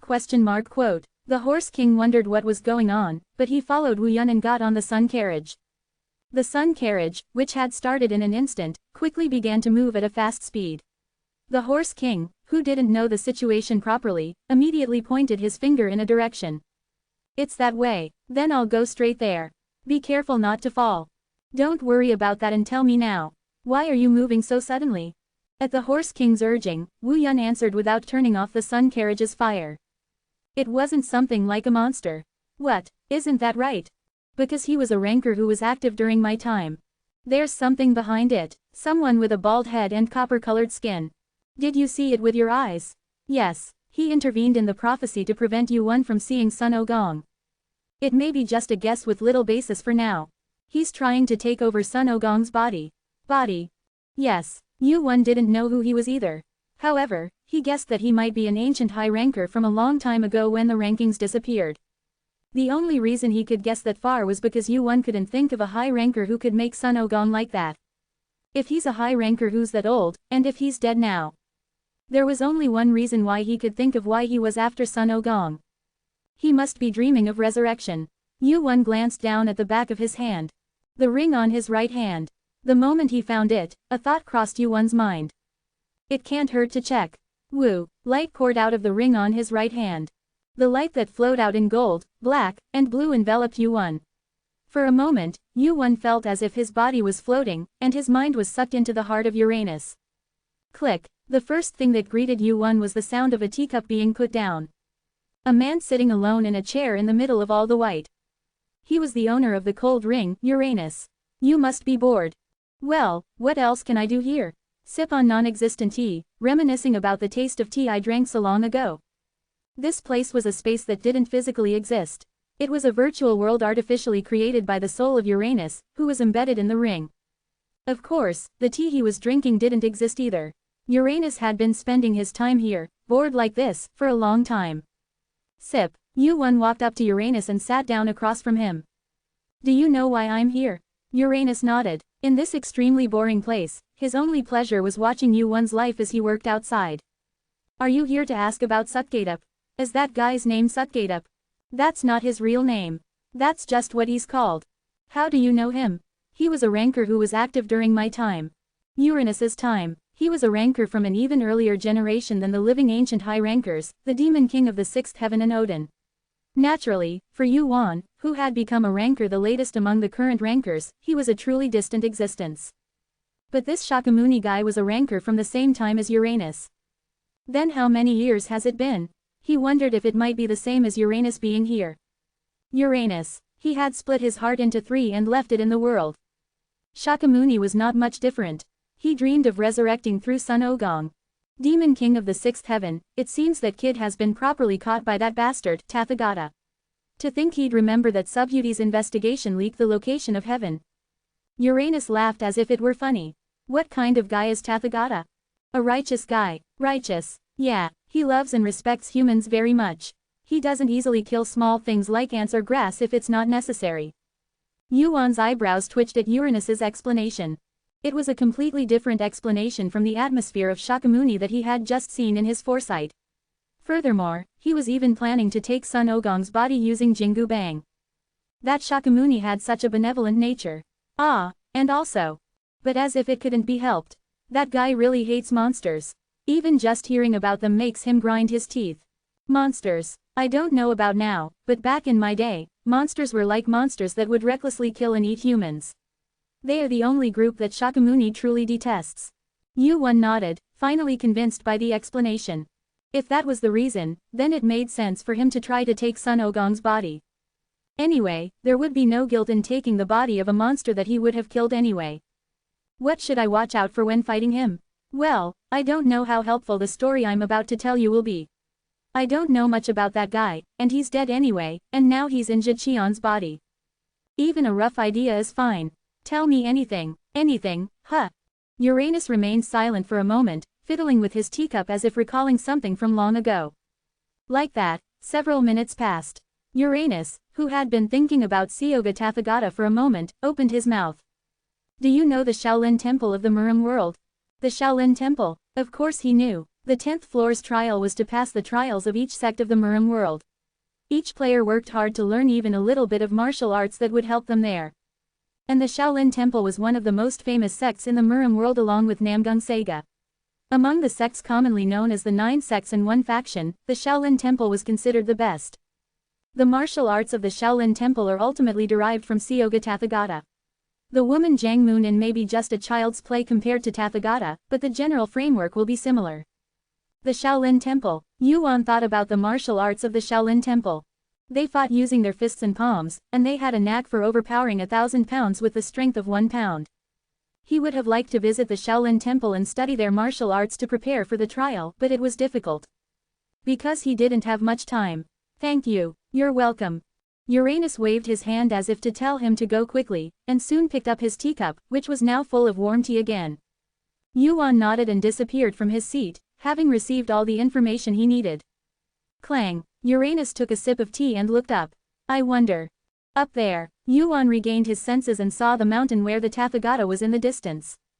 The great saint of the heavenly way who uses the Tathagata's techniques. When he regained his senses, the sun's chariot was already approaching its destination.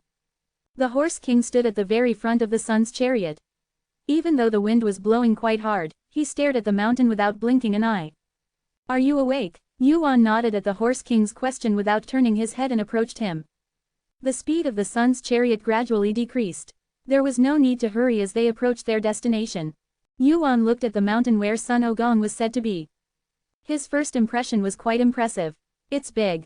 The mountain was tall, taller than any mountain Yuan knew. The mountain was so large that he had to look up at it for a long time, even though he was riding in the sun's chariot, which was flying higher than the clouds. The mountain was so large that even after boarding the sun carriage, which flew higher than the clouds, he had to look up for quite a while. I didn't think it would make Qianma feel small. The largest mountain Yuan had ever seen was Qianma, where the heavenly demon cult was located. The Qianma mountain range, a gigantic mountain range over 5 kilometers above sea level and over 2,500 kilometers east to west, was so large that it could not be contained in a single glance. However, what was this mountain in front of him now? It had a size and presence that made even Qianma feel like a child. Are you surprised? A little bit. I was surprised too. No matter how big this tower is, I never thought there would be a mountain this big. Weeing. The horse king's words were cut short. It was because Yuan jumped down from the sun carriage in a hurry to find the temple. You're just as impatient as that monkey. Or maybe it meant that time was of the essence. The horse king jumped down after Yuan. The sun carriage, which had lost its flames, remained floating in the sky with only a faint residual heat. That's how Yuan and the horse king jumped down the mountain and reached the middle of the mountain. Thud. Yuan and the horse king, who had finally arrived at the mountain. It was the horse king who knew the way. Follow me. The horse king said that and began to walk ahead. He seemed to be walking leisurely, but his pace was so fast that he seemed to be taking 10 or 20 steps at a time. As he followed the horse king, Yuan noticed a familiar scene. The road looks familiar, his footsteps following the horse king. And at the end of it, is it now? A signboard with the name of the temple and a gate leading to the temple awaited him. And that's when it happened. Sizzle. A huge presence guarding the entrance to the temple. A faceless Buddha appeared, guarding the gate. You've finally come. At the same time, screech. Yuan, who had known this would happen, drew his sword without hesitation and swung it. Crash. The figure of the Buddha and the signboard of the temple were cut down. The gate creaked and was cut into hundreds of pieces, falling down. Thud. Rumble. Watching the gate collapse. Get out quickly. As if there was no time, Yuan pointed the tip of his sword at the inside of the temple. The Thus Come One. Chapter 455. Sun Ogong stopped screaming. The pain had not disappeared. It was just that the type of pain had changed from a headache to something completely mental. But, come out, quickly. In Sun Ogong's vision, a welcome face appeared. Tathagata. With his vision shared with Tathagata, Sun Ogong's golden eyes reflected Yuan's face. Pooh hot. Sun Ogong burst into laughter. Strangely enough, he only laughed with half of his face. One of his eyes was laughing, while the other was completely serious. What did I say? I told you he'd come soon, didn't I? Sun Ogong muttered to himself, unable to speak. Before his mind was consumed by Tathagata, he thought of the text messages he had sent to Yuan. He was sure that Yuan would come since he had asked for help. Sun Ogong believed it. Of course, he left out the part about explaining where Tianju was. You're an Inma, it's over now. That's a futile belief. Tisk. You don't know him well enough to say that. I know, because I know you. I also know the name Kim Yuan, which is deeply embedded in your memory. At Tathagata's words, one side of Sun Ogong's mouth slowly turned down. That guy has won against everyone, but he has never won against you. In terms of power, that is. But, Kim Yuan will be facing Sun Ogong. So the outcome this time won't be any different. Sun Ogong, who had obtained the Dharma and released the seal of the tight hoop. And the will of Shakyamuni Buddha, which was contained within that tight hoop. Right now, the one Yuan had to face was Shakyamuni Buddha and Sun Ogong at the same time. And as Tathagata had seen in his memories, Yuan had never won against Sun Ogong. But, well, even knowing that, Sun Ogong's thoughts were different. Maybe it's because that guy has no intention of winning. No intention of winning. When we first met, that guy was way below me, so that's understandable. But later on, well.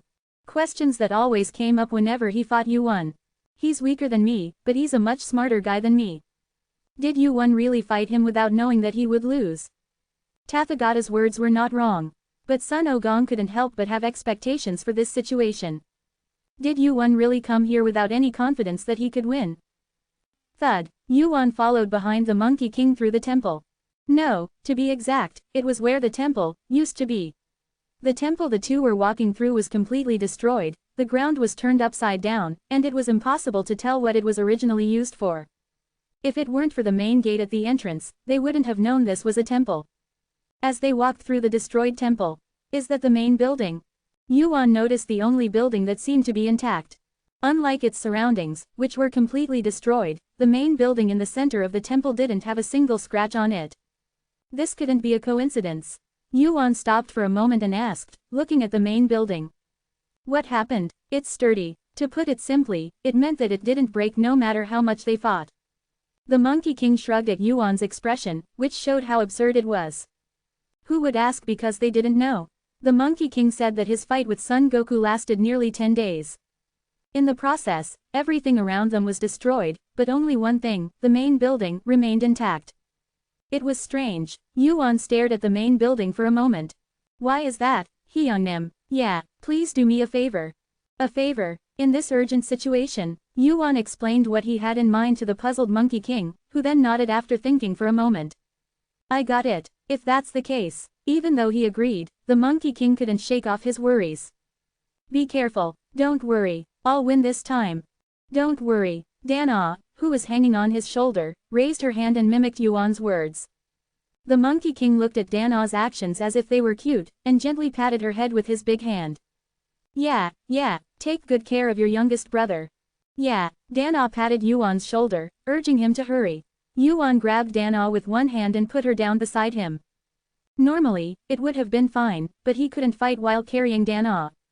As if used to this, Dana didn't throw a tantrum like a child, asking to be carried again. Instead, Dana followed behind Yuan, keeping a short distance from him.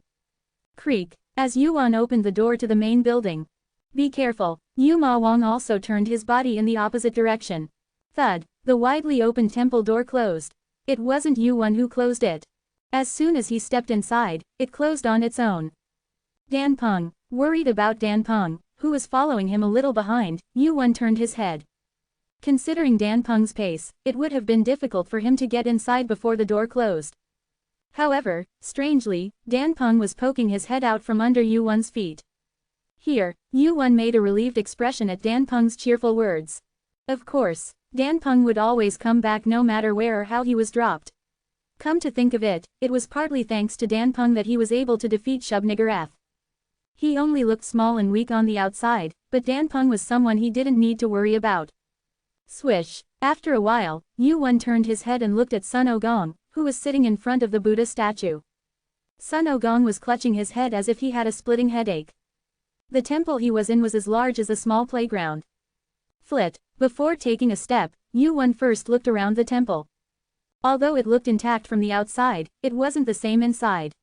The scratches and dents all over the place were traces of the battle between Yuma Wang and Sun Ogong. Thud. Yuan took a step toward Sun Ogong and put his hand on the scabbard so that he could draw his sword at any moment. The fight could start anytime.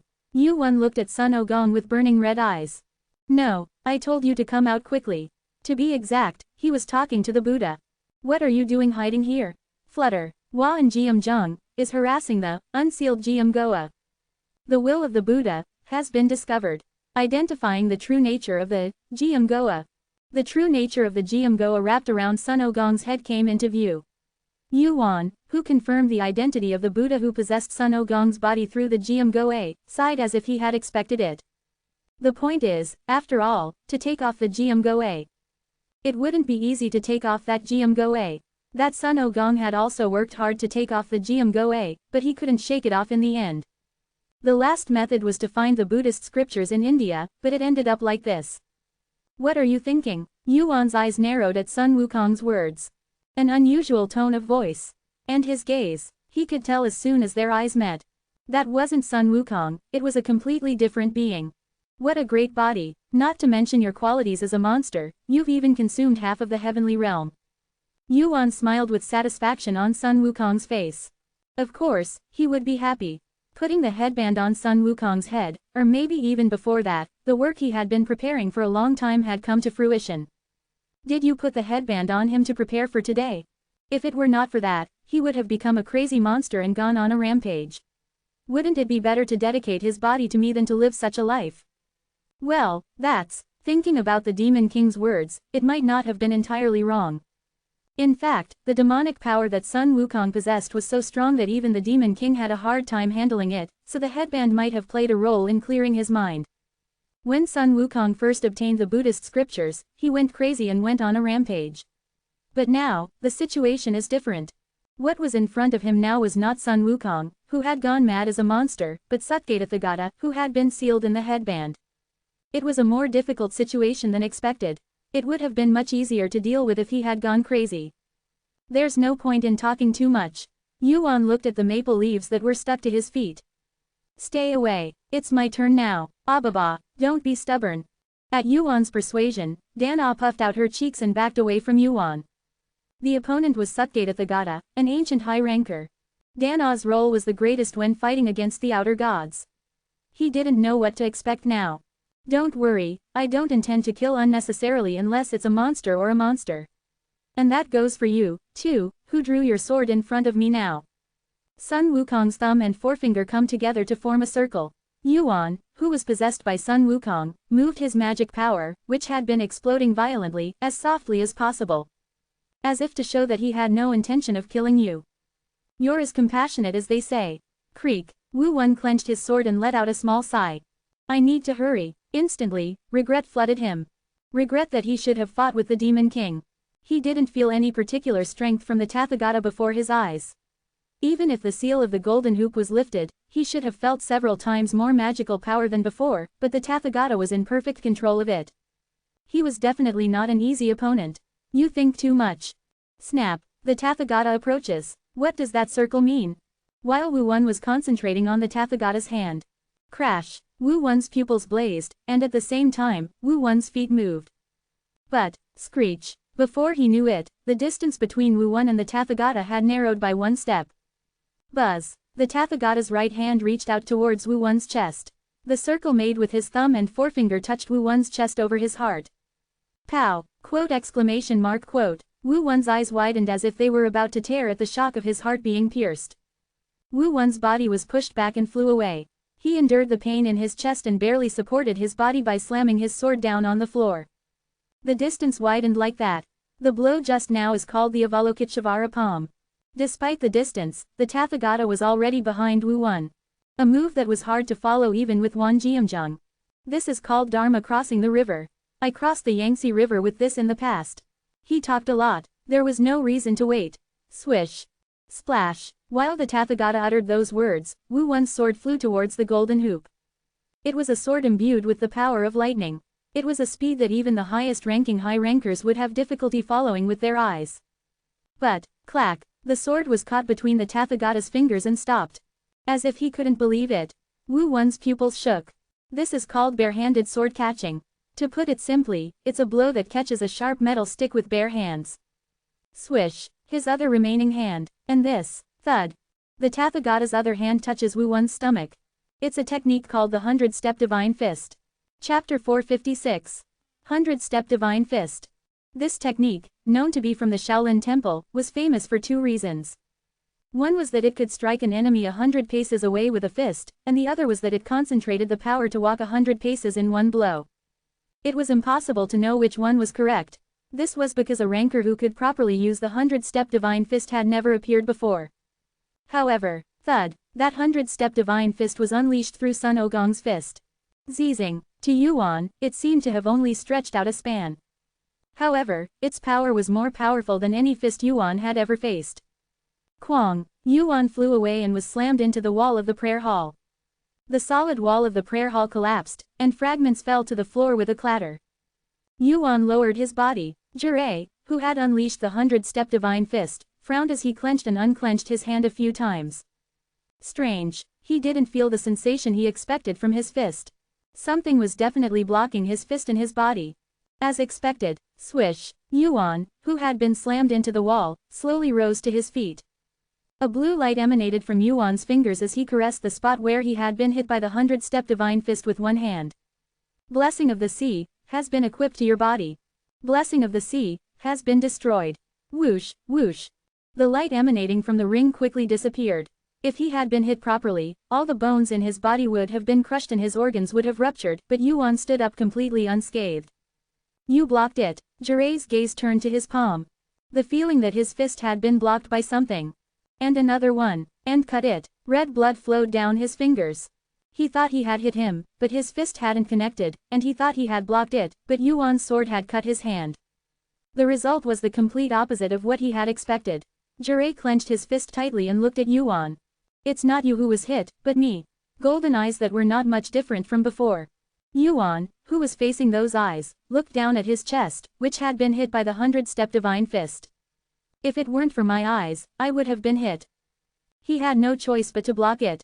Even that was difficult, so he had no choice but to use the disposable skill called Blessing of the Sea. Jirai was more difficult than he thought. Sun Ogong's physical abilities were combined with Jirai's techniques. He definitely thought he had blocked it, but a slight pain came from his chest. No, his physical abilities were strengthened as well. Blessing of the Sea was a disposable skill. It took at least half a day to use a skill that had been destroyed once again. That meant that Blessing of the Sea was not an easy skill to break. However, to think that such a skill would be broken in one blow. Creak, Jirai's fingers drew a circle again, just like before. Was it Guanyin Zhang? Yuan's two pupils observed both the hands and feet of the Tathagata. All look at the fingertips. Of course, just because he was focusing on the hands didn't mean that Yuan would just stand there.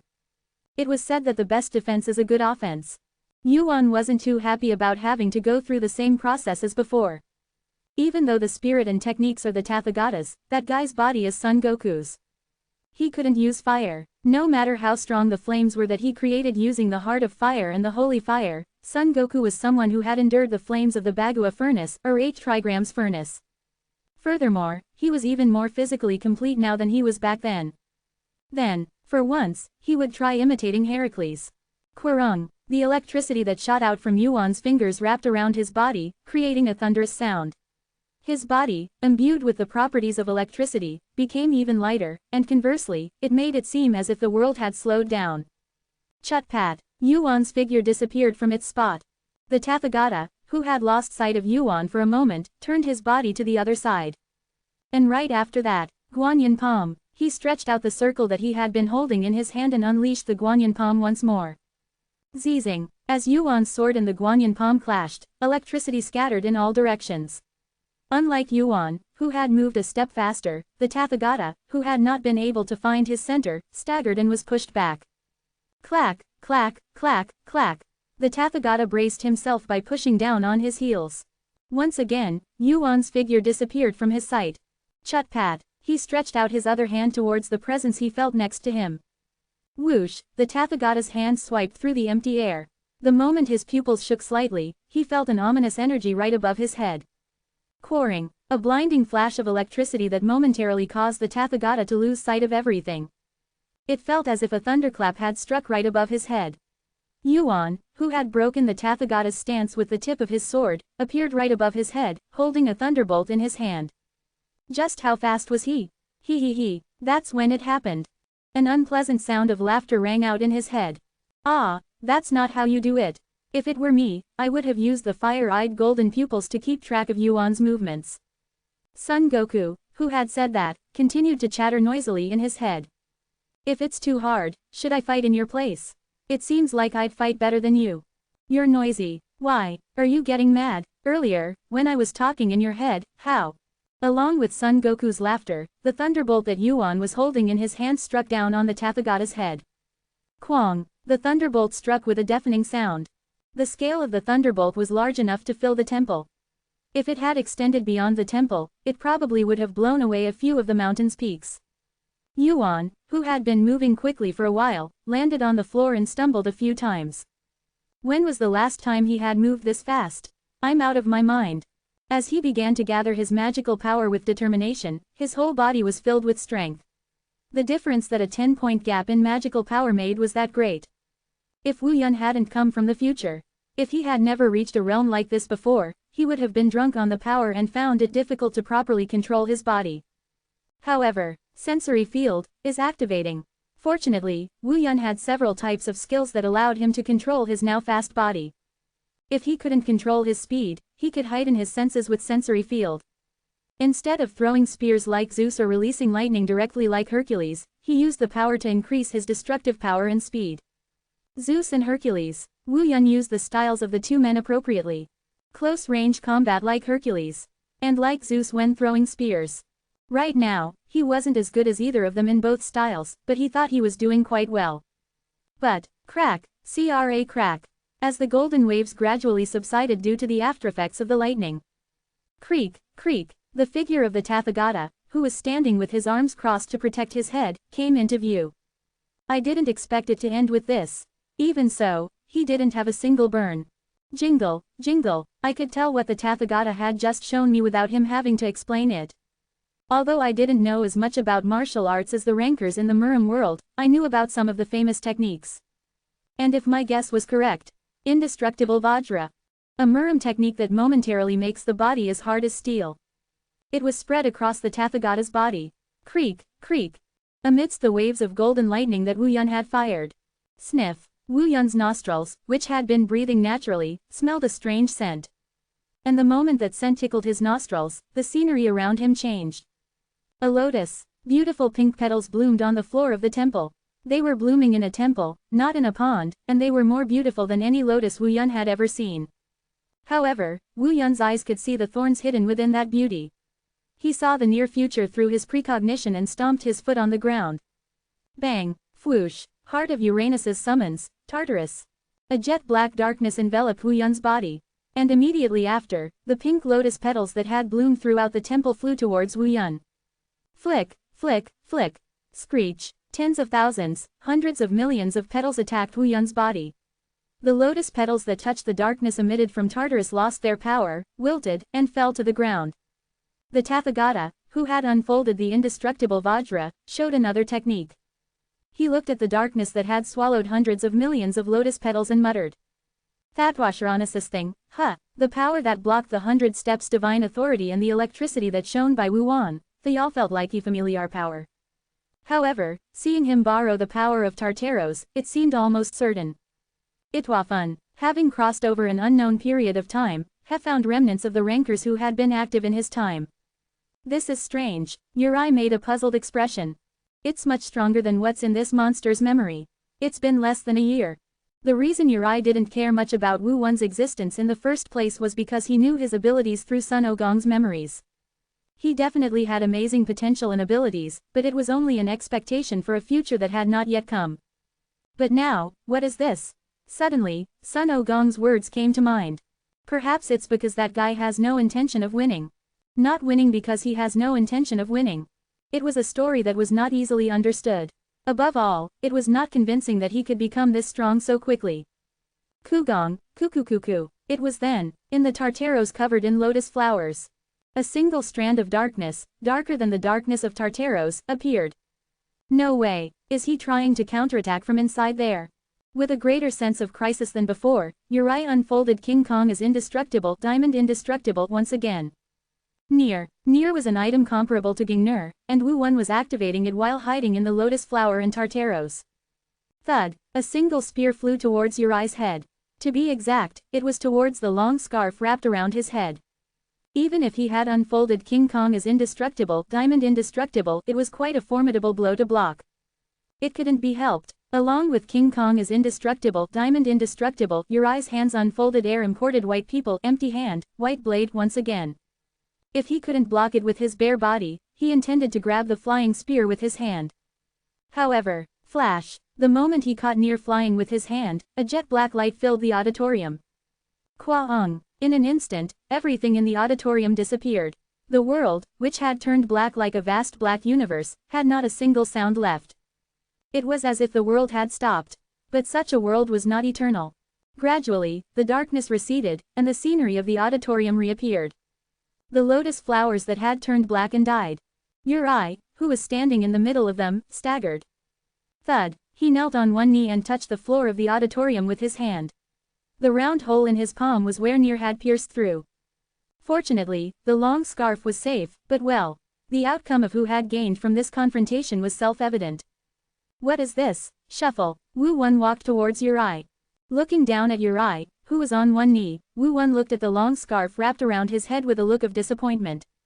Just tell Sun Ogong to come out. Chapter 457. Time stopped for the Buddha. Inside, he had to listen to a snickering sound. Did you hear that? Ha, ha ha, ha ha ha. Sun Wukong's laughter echoed in the Buddha's head. The Buddha had a throbbing headache and wanted to crush Sun Wukong's skull, hidden in the golden hoop, with his bare hands. But it was only for a moment. I'll deal with this situation first. The Buddha focused on the situation at hand again. Creak. The Buddha raised his body slowly, supporting himself with one hand on his knee. In his head, Sun Wukong scoffed again. Didn't you hear me? You might as well tell me to come out. Be quiet, monster. Why do you think he's provoking me for no reason? There's a reason. The rest of the words were inaudible. The sound wasn't blocked. He deliberately ignored Sun Wukong's words so that he wouldn't get caught up in them any longer. The Buddha's fingertips turned to Wu Wen again. You seem disappointed in me. I'm not disappointed. I'm not a pervert who enjoys fighting a strong guy like the one in your head. Then what? I'm just disappointed that I was so nervous for nothing. I apologize. I couldn't meet your expectations. You don't have to apologize. In fact, I wish I could just let this pass without knowing. Let it pass without knowing. What in the world did that mean? He wasn't paying much attention, but he suddenly felt Sun Wukong closing his mouth. It seemed that Wu Wen and Sun Wukong were thinking the same thing. You're hiding something. Well, Wu Wen's lips curled up slightly. It was an unpleasant smile. The Buddha's eyebrows twitched slightly and his hand moved. Don't get too cocky just because you've got one up on me. Sizzle, sizzle, arms extended one by one around the Buddha. More arms than Asura, the monster called the three-headed six-armed. They grew one by one, creating a total of 108 arms. Wah! At the same time, lotus flowers bloomed again. I guess you still don't know. Crackle, crackle. A lightning spear was created again in Wu Wen's hand. All the lines you're spitting out now are the same lines that the villains who have retired in front of me have said. Bang! Wu Wen's eyes lit up. With the multi-armed Buddha and the lotus flowers blooming around him in front of him, Wu Wen drew up lightning and darkness. Flash, flash, crackle, black lightning engulfed the sanctuary. Splash! Wu Wen jumped into the lotus flowers. Splash, boom, rumble. The battle between Wu Wen and the Buddha was getting longer. The arms that appeared around him were cut off one by Wu Wen's sword. The arms that had numbered 108 were already cut off by more than half, and now there were only a little over 50 left. One by one, step by step. Boom! In an instant, another arm was severed, enveloped in black lightning. Without rest, the sharp nails of Tathagata's hands extended towards Yu Wen's heart, head, and other organs as he swung his sword. Yu Wen raised his sword and took a stance to cut him in half. Purple flames bloomed behind his back, forming a gigantic figure. Qian Ma Ryong is imbued with holy fire. The giant figure followed Yu Wen and swung its sword. The tip of the giant sword cut through the temple, shattering Yongzhou Gong. Boom, creak, rumble, the walls of the temple began to crack. Tathagata, who had lost all his arms, staggered. Why? Why is this happening? Tathagata's face was filled with confusion. Yu Wen approached him and looked up at the ceiling. Rumble, rumble, the temple shook. Yu Wen was finally able to be sure of this fight when his suspicions turned out to be true. Don't you have any time to spare outside? Bam! The shaking of the temple ceiling grew more intense. The space that had only cracked slightly from Yuan and Tathagata's fight was slowly crumbling. Tathagata looked up at the ceiling just like Yuan. As if he knew what Tathagata was doing without even looking, Yuan asked. Why are you nervous? What? That this temple will collapse? That all your assets will be lost? Yuan pointed to the ceiling with his fingertip and asked. That's the problem. Where is the bull demon king who came with me? He could feel Tathagata's pupils shaking.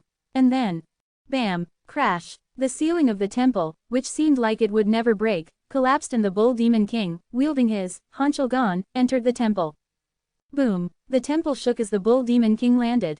The temple, with a hole in it, cracked everywhere from the walls to the floor, making the vast temple feel cramped. The presence of the bull demon king alone filled the temple. It took you long enough. He had succeeded in the end, but it took longer than he had expected. If Tathagata had been a little more used to Sun Ogong's body, things would have been a little difficult. It's tougher than I thought. But didn't we succeed like this? Thanks to what you did inside. Yuan and the bull demon king smiled at each other. Please do me one favor. A favor? Hung, please stay here and don't come in. What are you talking about? At first, the bull demon king was furious at Yuan's request. He had to go in and defeat Tathagata and save Sun Ogong, but he was asked to just stay outside. I'm not asking you to do nothing. Hung, please destroy the temple. The temple, isn't it strange? The other places are all broken, but why is this place still intact? And why is that guy still here? Umao's eyes flashed. Only then did Umao realize what Yuan was thinking.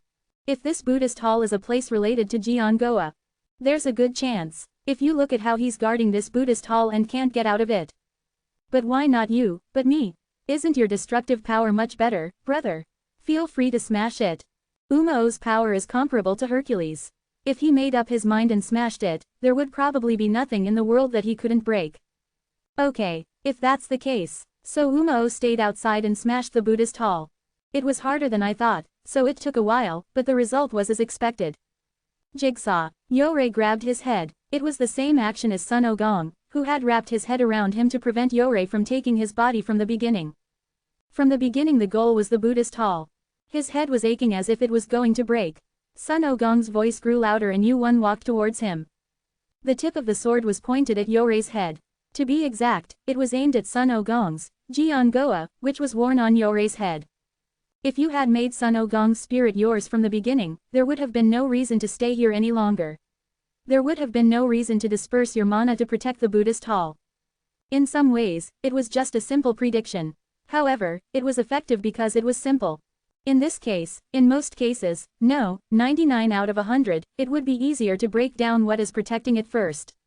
It's the same now.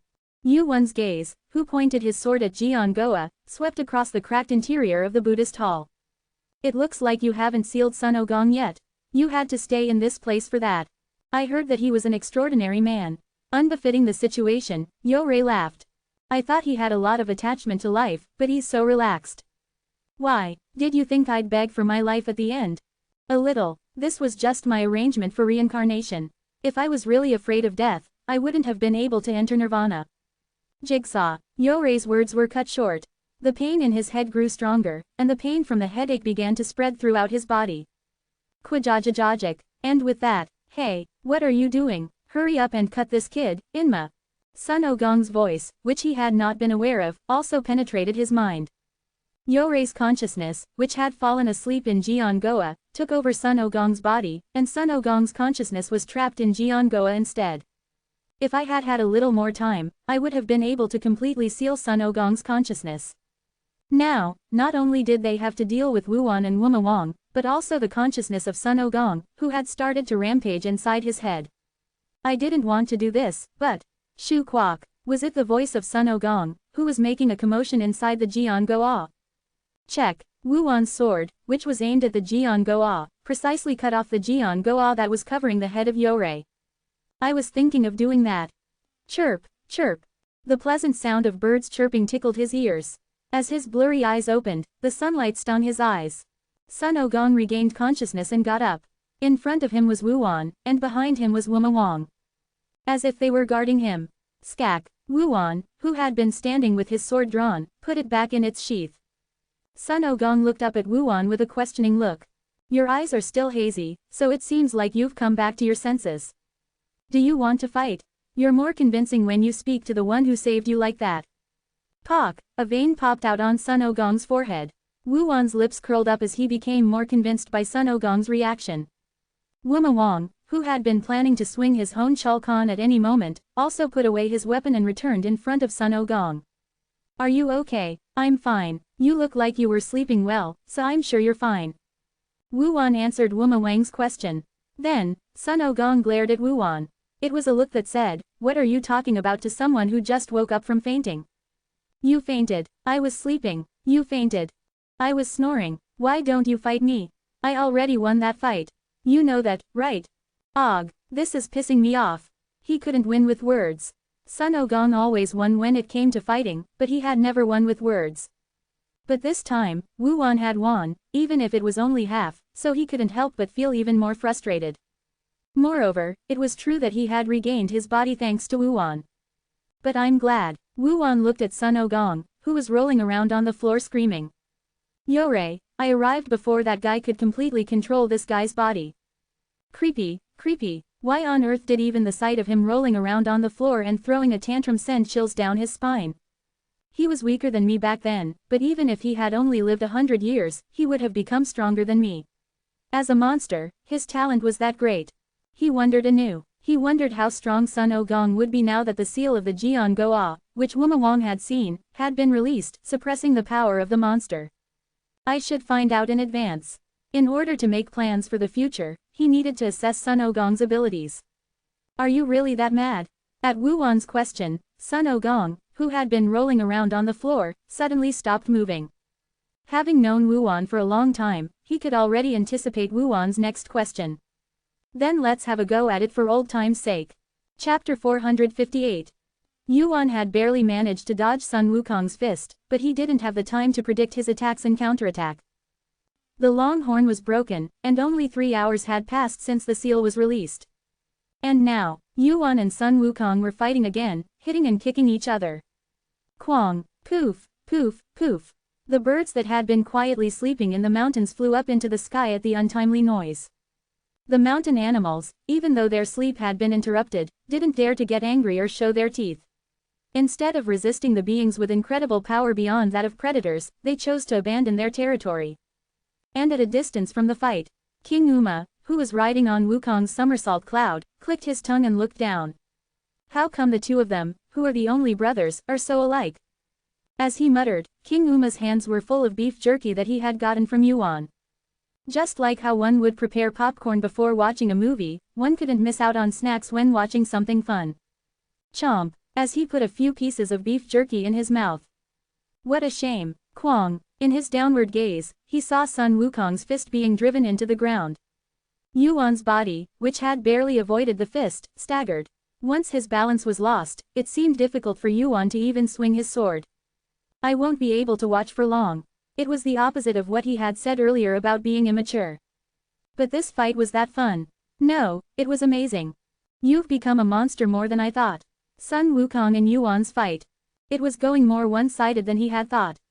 Wujijik, a mountain peak was shattered by Sun Wukong's fist and fell down. The ground shook from the huge peak falling down, but there was no time to care about that. Precognition is activated, the ability to see the near future. It shone even more in a close combat situation like now. He had benefited a lot from precognition when fighting Yoi, hadn't he? He had been able to block his 100 steps divine fist and other super moves and attempt to counterattack, and more than half of that was thanks to precognition. However, just because I know about it doesn't mean I can block or dodge it. Yuan knew. The smoky brown smoke that was blooming. That Sun Wukong would appear, sweeping it away with one hand. But, whack. As expected, the moment Sun Wukong swept it away and appeared, countless futures unfolded before Yuan's eyes. Which way? Fists extended from dozens of directions. Yuan's eyes and Sun Wukong's eyes, which were moving intricately, met. Waruk. Yuan wasn't the only one with special eyes. Although he didn't have precognition, Sun Wukong also had fire-eyed golden pupils. Furthermore, his proficiency in fire-eyed golden pupils was far greater than Yuan's. Was that why? Kwang, Woodududuk, Woo-doo-dood. Just a few days ago, he had been ranked higher than Sun Ogong. Damn it. And on top of that, in this situation, he knew the near future. I got you, Kwa Aak. Sometimes, all he could do was know the unpleasant future that he couldn't change. Sun Ogong's hand grabbed Yuan's neck. His strength was so great that he couldn't even think about resisting. This way, the ability to predict the future would no longer be useful. Now that he was caught in Sun Ogong's grip, what good would it do to know the future if he didn't have the strength to resist his power? Bu Wang. Sun Ogong's fist was extended towards Yuan's head. Yuan didn't close his eyes. It was shameful to be surprised and frightened by this, and above all, the fist wasn't something to be afraid of. Thud, a fist that lightly hit his cheek. Did I win? Srook, the strength in the hand that had been holding his neck loosened. Yuan, who had been half strangled by that hand, felt his stuffy breath clear and answered. Yeah, there was no room for further argument or objection. The victory in this fight was so overwhelming that he couldn't even say he wanted to try again. Creepy. Even though the fight was over, his body still felt numb. Yuan sighed as he watched Sun Ogong excitedly jumping up and down. It's hard to try anything. Sun Ogong's fighting sense was definitely unique. Swinging the Ruyi Jingu Bang, using the doppelganger technique to confuse the eyes, and using the somersault cloud to perform a mobile battle, Sun Ogong was almost omnipotent. Well, Yuan's gaze followed Sun Ogong. It's not that the Buddha couldn't do it. A few hours ago, Yuan had sincerely told the Buddha to send Sun Ogong out if this was going to happen. However, that was something he could only say because his opponent was Sun Ogong. Even if you have less skills and techniques, there's no one who can use them as well as this guy. With just the one golden cudgel, Sun Ogong's skills were almost complete. Furthermore, Sun Ogong's physical abilities and mana had increased several times overall. In this fight, Sun Ogong didn't use the Ruyi Jingu Bang or the doppelganger technique. All he did was use the one golden cudgel and swing his fists at everything in sight. And yet, this was the result. I need to make some adjustments. Sun Ogong had become a much greater card than he had expected. Both of them were still immature for now, but Sun Ogong, whose seal of the Kintoan cloud had been released and who could now use the power of the monsters that had been sealed away, or Heracles, who had acquired the power of thunderbolts. Both of them had gone a step further than in the world Yuan had been in. Now it's my turn. The fight with Shub Niggurath was over, and Sun Ogong had released the seal of the Kintoan cloud in Tenjiku. Now, all that was left was himself. I'll have to work hard. I must be in trouble. That's what Yuan thought as he stopped and looked down for a while. It had only been a few days since his ranking rose above Son Goku's. It seemed like he needed to put his pride aside for a while. Now it was his turn to chase after Son Goku. Son Goku opened his eyes after sleeping for a long time. The moon was up in the night sky and the air was chilly. It was quite late at night, almost dawn. Son Goku rubbed his eyes and got up, first looking up at the moon. As he had felt ever since he came to India with Uma King, the nights here were precious. How long have I been asleep? Son Goku looked around in a daze for a while. There were quite a few people who were up and bustling about since early dawn. How in the world was this place made? Thud. Son Goku started walking, blending in with them. As he walked without any particular destination, he could see farmers working and merchants starting to set out their items for sale. This place was just as ordinary as the world inside the tower. Swish. Son Goku grabbed a piece of candy from a street vendor and put it in his mouth. Son Goku's movements were too fast for ordinary merchants to see with their naked eyes. Thud. After stealing leisurely like that since early morning, Son Goku started looking for Yuan and Uma King. Where did those two go? Whoosh. Son Goku's eyes lit up. His field of vision widened and he saw Uma King's broad back far in the distance. Creak. Found you. Son Goku smiled as if he was glad that he had something to do while he was bored. Whoosh. Pure white clouds appeared under Son Goku's feet. The scenery around Son Goku, who was riding the somersault cloud, blurred. Thud. It was an instant. Son Goku had reached Uma King. It was faster than he thought. Surprised, Son Goku put strength into his feet to stop the somersault cloud. Screech. The somersault cloud barely stopped in front of Uma King. Son Goku, who had gotten a fright, sat down on his butt behind Uma King. I almost crashed. Are you awake now? Uma King was turned around, looking somewhere. You've been sleeping all day, again. It wasn't his imagination that he seemed to emphasize the word, again. Son Goku scratched his head, wondering how long he had slept, and went to sit next to Uma King. What were you looking at? Can't you see? Quote. Son Goku wondered what he was talking about and turned his head to follow Uma King's gaze. Below the cliff where Uma King was sitting, looking at the vast forest, Son Goku's eyes opened wide. Oh, was it because it was dark? For some reason, the forest in front of him looked black. Thud. Yu-Won walked through the forest.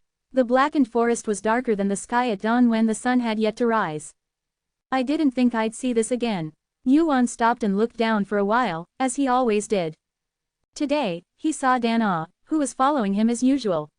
Dan-Ah, who would normally be excited and running around or sleeping on his shoulder, was unusually quiet today. What do you see? Yu-Won spoke to Dan-Ah first. Dan-Ah, who had been looking at one place, opened her mouth with a blank expression. Gu. Her mouth opened slowly. Gu-at. Her pronunciation was a bit awkward, but it was clear. Goat. And that moment, Ma-ah, a familiar cry rang out from the middle of the blackened forest. It was as expected. Swish, swish, swish. Small footsteps could be heard from beyond the thick forest. There was more than one footstep. The cries also increased rapidly. Ma, ma-ah, ma-ah-ah. It was strange. Not long ago, no, it was only less than a month ago that they were waving their swords at them. Swish, rustle. Purple-haired goats walked through the forest and gathered around Yu-Won. Yu-Won looked into their eyes one by one, confirming that they were not hostile. Gu. Dan-Ah walked quickly. Dan-Ah approached the largest of the goats. The largest goat was so large that its body was much taller than Yu-Won's head. It wouldn't be strange to be eaten in one bite. However, Yu-Won couldn't imagine such a situation at all. Instead, ma-ah-ah, with a mournful cry, the goat bowed its head so that Dan-Ah could climb up easily. Just by looking at this, I could tell. The owner of the goat has changed. Dan-Ah, who was good at riding, soon climbed onto the goat's head and laughed out loud. That's what it was. Looking at Dan-Ah like that, Yu-Won was finally able to understand little by little what kind of power Outer had. The power of names. Ma-ah. A goat approached Yu-Won's side. The goat was the smallest of the herd. It was the smallest and most docile sheep, with fur that was as small as Yu-Won's knee. The goat rubbed its head against Yu-Won's leg. It didn't seem to be trying to threaten him. Do you want me to pet your head? Whoosh. As Yu-Won gently stroked the goat's head. Dan-Ah shares the name of the Black Forest Goat with 1,000 kids. The goats of the Black Forest recognize you as their master. As the message rang out, the goats of the forest bowed their bodies in unison. Chapter 459. Surrounded by the goats, Yu-Won felt a strange feeling wash over him. Who were these beings? In the future, they were the children of Shub-Niggurath, the one who had taken the lives of countless of his comrades. Yu-Won knew how powerful each of these goats was after fighting Shub-Niggurath for so long. But the young of Shub-Niggurath were bowing their heads to him. Finding it hard to believe, Yu-Won thought for a moment before opening his mouth. Stand up. Me. As if they understood his words, the goats stood up at once. Dan-Ah laughed even louder at the sight, and Yu-Won continued. Sit. Me. Stand up. Me. Bang. Me. They sat, stood up, and even pretended to get shot. He found it funny, but he also thought it was enough. The goats' reaction to bang was something that people of this world wouldn't know, an action that couldn't be done unless they knew about the guns in Yu-Won's world. Despite that, the goats were able to do this, probably for one reason. Are they connected to the system so that they can understand what I want right away? For now, that was the only hypothesis he could come up with. The black goat of the forest with 1,000 young. As the name suggested, Yu-Won and Dan-Ah hadn't become goats, but it was clear that they could now control the forest and the goats. I have the goats of the Black Forest in my grasp. A harvest he hadn't expected. There's something I can do with these guys. Grow bigger. That was when it happened. Unlike before, an uneasy sound could be heard. Ruyi. Thwack. Before Yu-Won's eyes, the goats scattered like bowling pins. He didn't have to wonder why. A giant staff came flying towards him. And the item's activation word, which he had heard just a moment ago. Are you okay? As expected, Sun Ogong rushed to Yu-Won's side. Yu-Won sighed. He seemed to have an idea. The guy who had been sleeping the whole time had found the Black Forest. He probably thought that Shub-Niggurath had appeared in this world. I'm fine, so step aside. And don't overdo it. Was it because of Shub-Niggurath? Sun Ogong gripped the Ruyi Bang tightly, still not used to the monster's power. The forest shook from the magical power and demonic energy emanating from him. Goo goo, goo goo goo. Overdo it. Have you forgotten who that is? How many of our comrades have died to that goat bastard, and are you going to say something like, that guy is already dead? Huh, Sun Ogong turned his head in surprise. As he looked at Yuan, wondering what he was talking about, he saw a small goat slowly approaching Yuan. Hey, watch out, swish. Yuan stroked the goat's head with his hand. It was the one who had limped towards him after being hit by the Rui Bang. He didn't know when he was in Shub-Niggurath's bosom, but from now on, he had to protect them. However, Sun Ogong's reaction to seeing this for the first time was, "Whoa," he asked, his mouth agape in disbelief. "What the hell is going on? I took their name. Their name, come to think of it, you must not have heard the news since you've been here." "Oh, right, now that I think about it." Sun Ogong, who had been speechless for a moment at the sight that was hard to believe even with his own eyes, suddenly asked in surprise. "For real, you caught Shub-Niggurath? You'll know if you just open the quest. Valhalla is half ruined because of it." "I guess it's true, there was no way Yuan would lie about something like this. How many of their comrades had died at the hands of Shub-Niggurath? It wasn't something to be used as a joke. More than anything, look at the scene unfolding before your eyes. Instead of looking at anything else, look at the scene unfolding out in front of you right now." Following line, her eyes, which had seen me das Thena Sacrescent Moon, opened a little wider, turning toward the foolish chaos. The goats bowed their heads towards Yuan instead of Shub-Niggurath. That was undoubtedly proof that Shub-Niggurath had been brought down. "Ah, shit, why, no, never mind, it's not nothing. Oh, I'm hungry, let's go eat breakfast. From the way you turned the horse, it is obvious." Yuan looked at Sun Wukong with suspicious eyes. Sun Wukong avoided Yuan's glancing gaze and scratched at his head. "You killed Shub-Niggurath." His face burned with shame.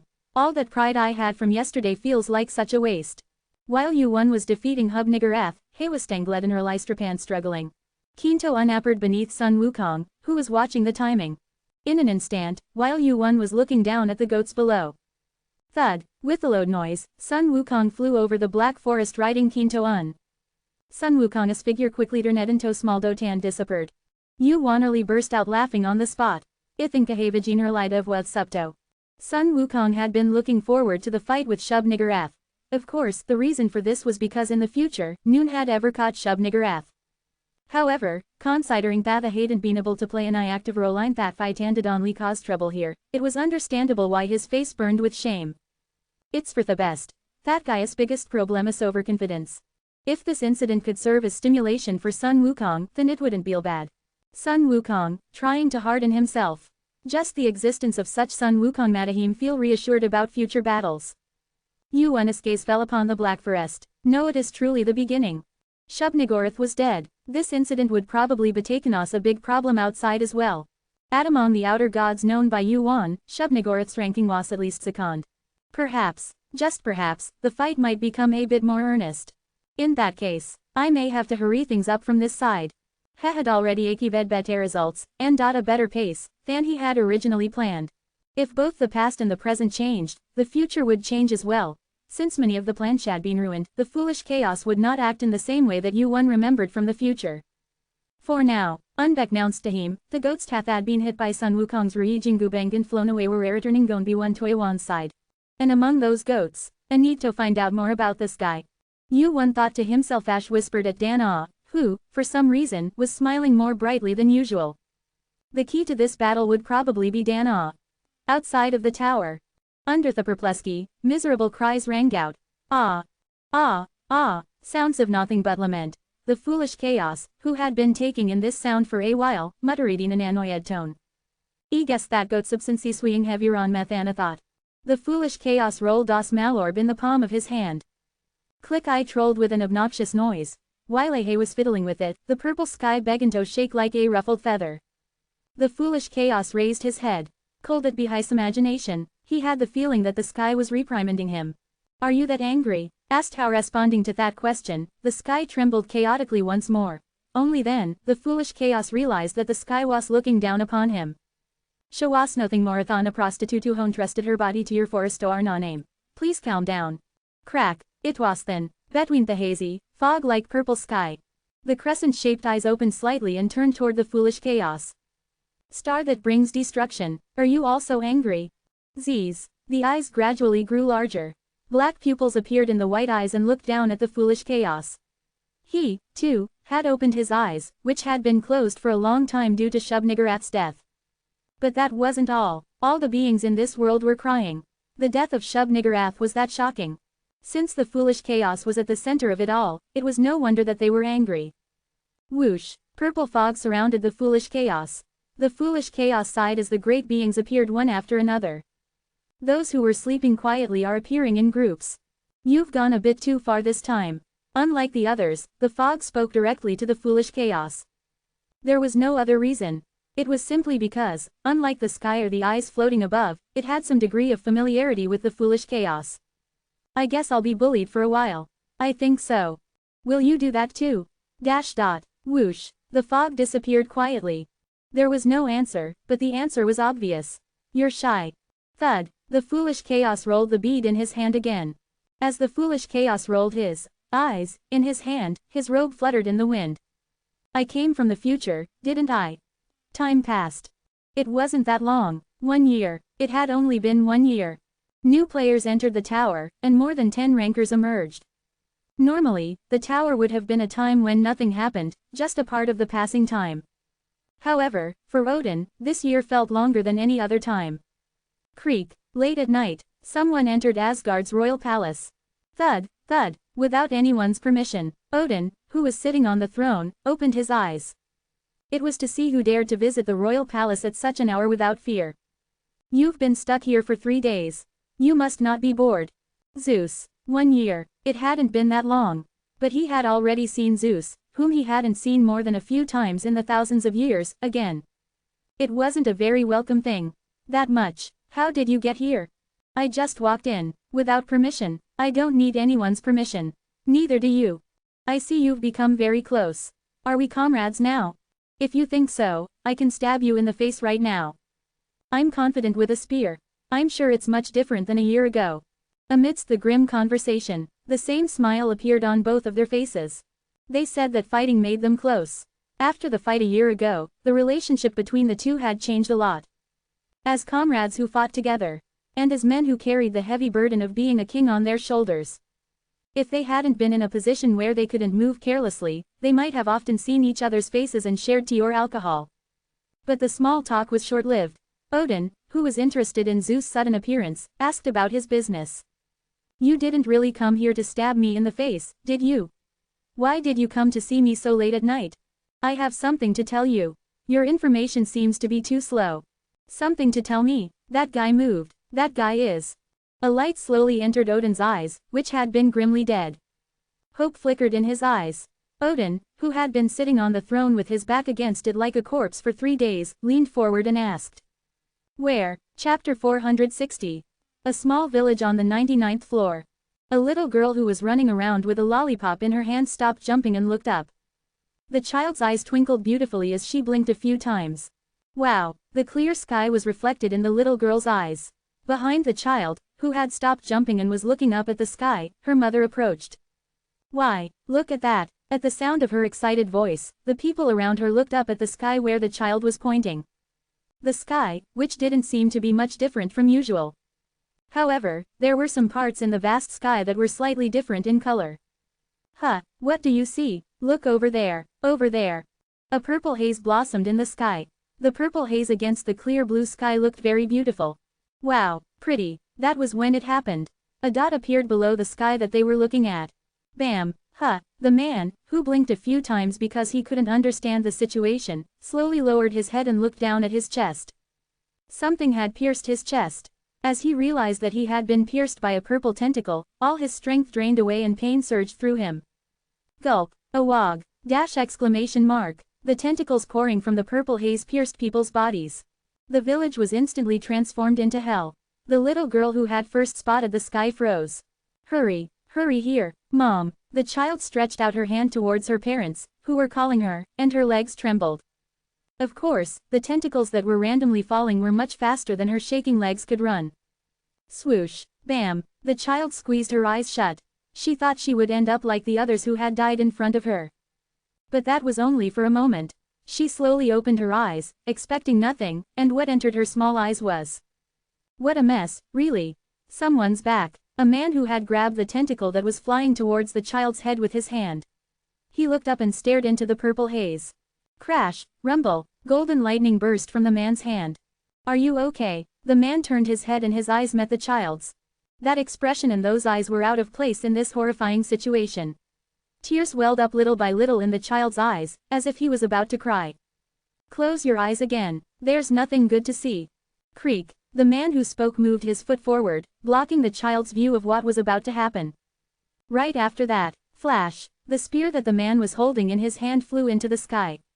Rumble, clang, rumble, the tentacles that were pouring down burned black. The man who threw the spear watched the situation unfold and then turned his back. That's when his vision cleared. The child who had been looking up with his back arched suddenly opened his eyes wide, and his black pupils flashed gold. Wow, the beautiful golden waves devoured the purple and painted the sky. That was the end of the short massacre that had taken place on the 99th floor. I'm alive. Thank goodness there was a high-ranking ranker nearby. I know, right, in a remote town like this. A few rankers who had rushed over after sensing the commotion were there, but the situation had already been resolved. They focused on the golden lightning that had appeared in the sky. Is it a ranker from Olympus? Rankers who symbolized lightning were mostly on the Olympus side. Zeus, who had the strongest lightning. That was because there were many rankers who admired him and entered Olympus among those who handled lightning attribute mana. But, no matter how much they thought about it, it seemed like none of the rankers on the Olympus side, other than Zeus, could emit lightning of this power. Who is it? Maybe, Kim Yu. No way, that guy who's been inactive for over a year. It hasn't even been that long.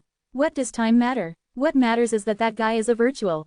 Swish, Yu-1 turned around and looked at the group of rankers who were whispering while looking at him. At that, the rankers shut their mouths and avoided his gaze. They were still thinking that it might be him, but they couldn't help but think about what if. From a distance, Yu-1 heard their words and chuckled. He hadn't intentionally listened, but they were so loud that he couldn't help but hear. I guess I have been resting for a while. No, strictly speaking, he hadn't been resting for that long. To rankers who had lived for over 1,000 years, the time that Eugene had been dormant was no different than an instant. However, the problem for them was that the time when Eugene made a name for himself was also no different from an instant. That seems right, it's just similar, isn't it? Is everyone with black hair Kim Yu-1? Who will go and ask? At least confirm his face properly. Are you crazy? What if it's real? Their mouths were still moving, even though they avoided his gaze. After listening roughly to their conversation, it seemed that they thought of him as some sort of evil spirit that killed people just by talking to them. Whatever, what does it matter? Eugene stopped paying attention to them and looked up. The sky was clear again. It wasn't difficult to restore the sky. The sky had only changed slightly, enough to be fixed with a single thunderbolt. However, has it already begun? It had been a year. Originally, he would have moved after waiting a little longer, but he couldn't do that anymore. The other side had also begun to move much faster than he had thought. I thought they would hurry, but it's still too early. The sky was reflected in Eugene's eyes. The sky, which had turned slightly purple. It wasn't something to ignore just because it was a small crack. Eugene, who had been contemplating for a moment, soon nodded his head. It can't be bad. The more the other side hurried, the lower the points would be. Especially because of what happened last time, the foolish chaos probably used up quite a lot of points. The fact that the crack was small enough to disappear with a single thunderbolt was proof of that. Rumble, rumble, boom, the sky roared. Clouds that had appeared not too long ago turned into dark thunderclouds. Their appearance was also quite noisy. The monkey who was called doesn't come. Crack, a thunderbolt struck right before Eugene's nose. A golden pillar of light shot up high. It was bright enough to blind him, but Eugene looked straight at it. Oh my, two handsome men have come. Rumble, rumble. In an instant, the world turned gold. Two people who had appeared with the thunderbolt walked out from within the golden pillar of light.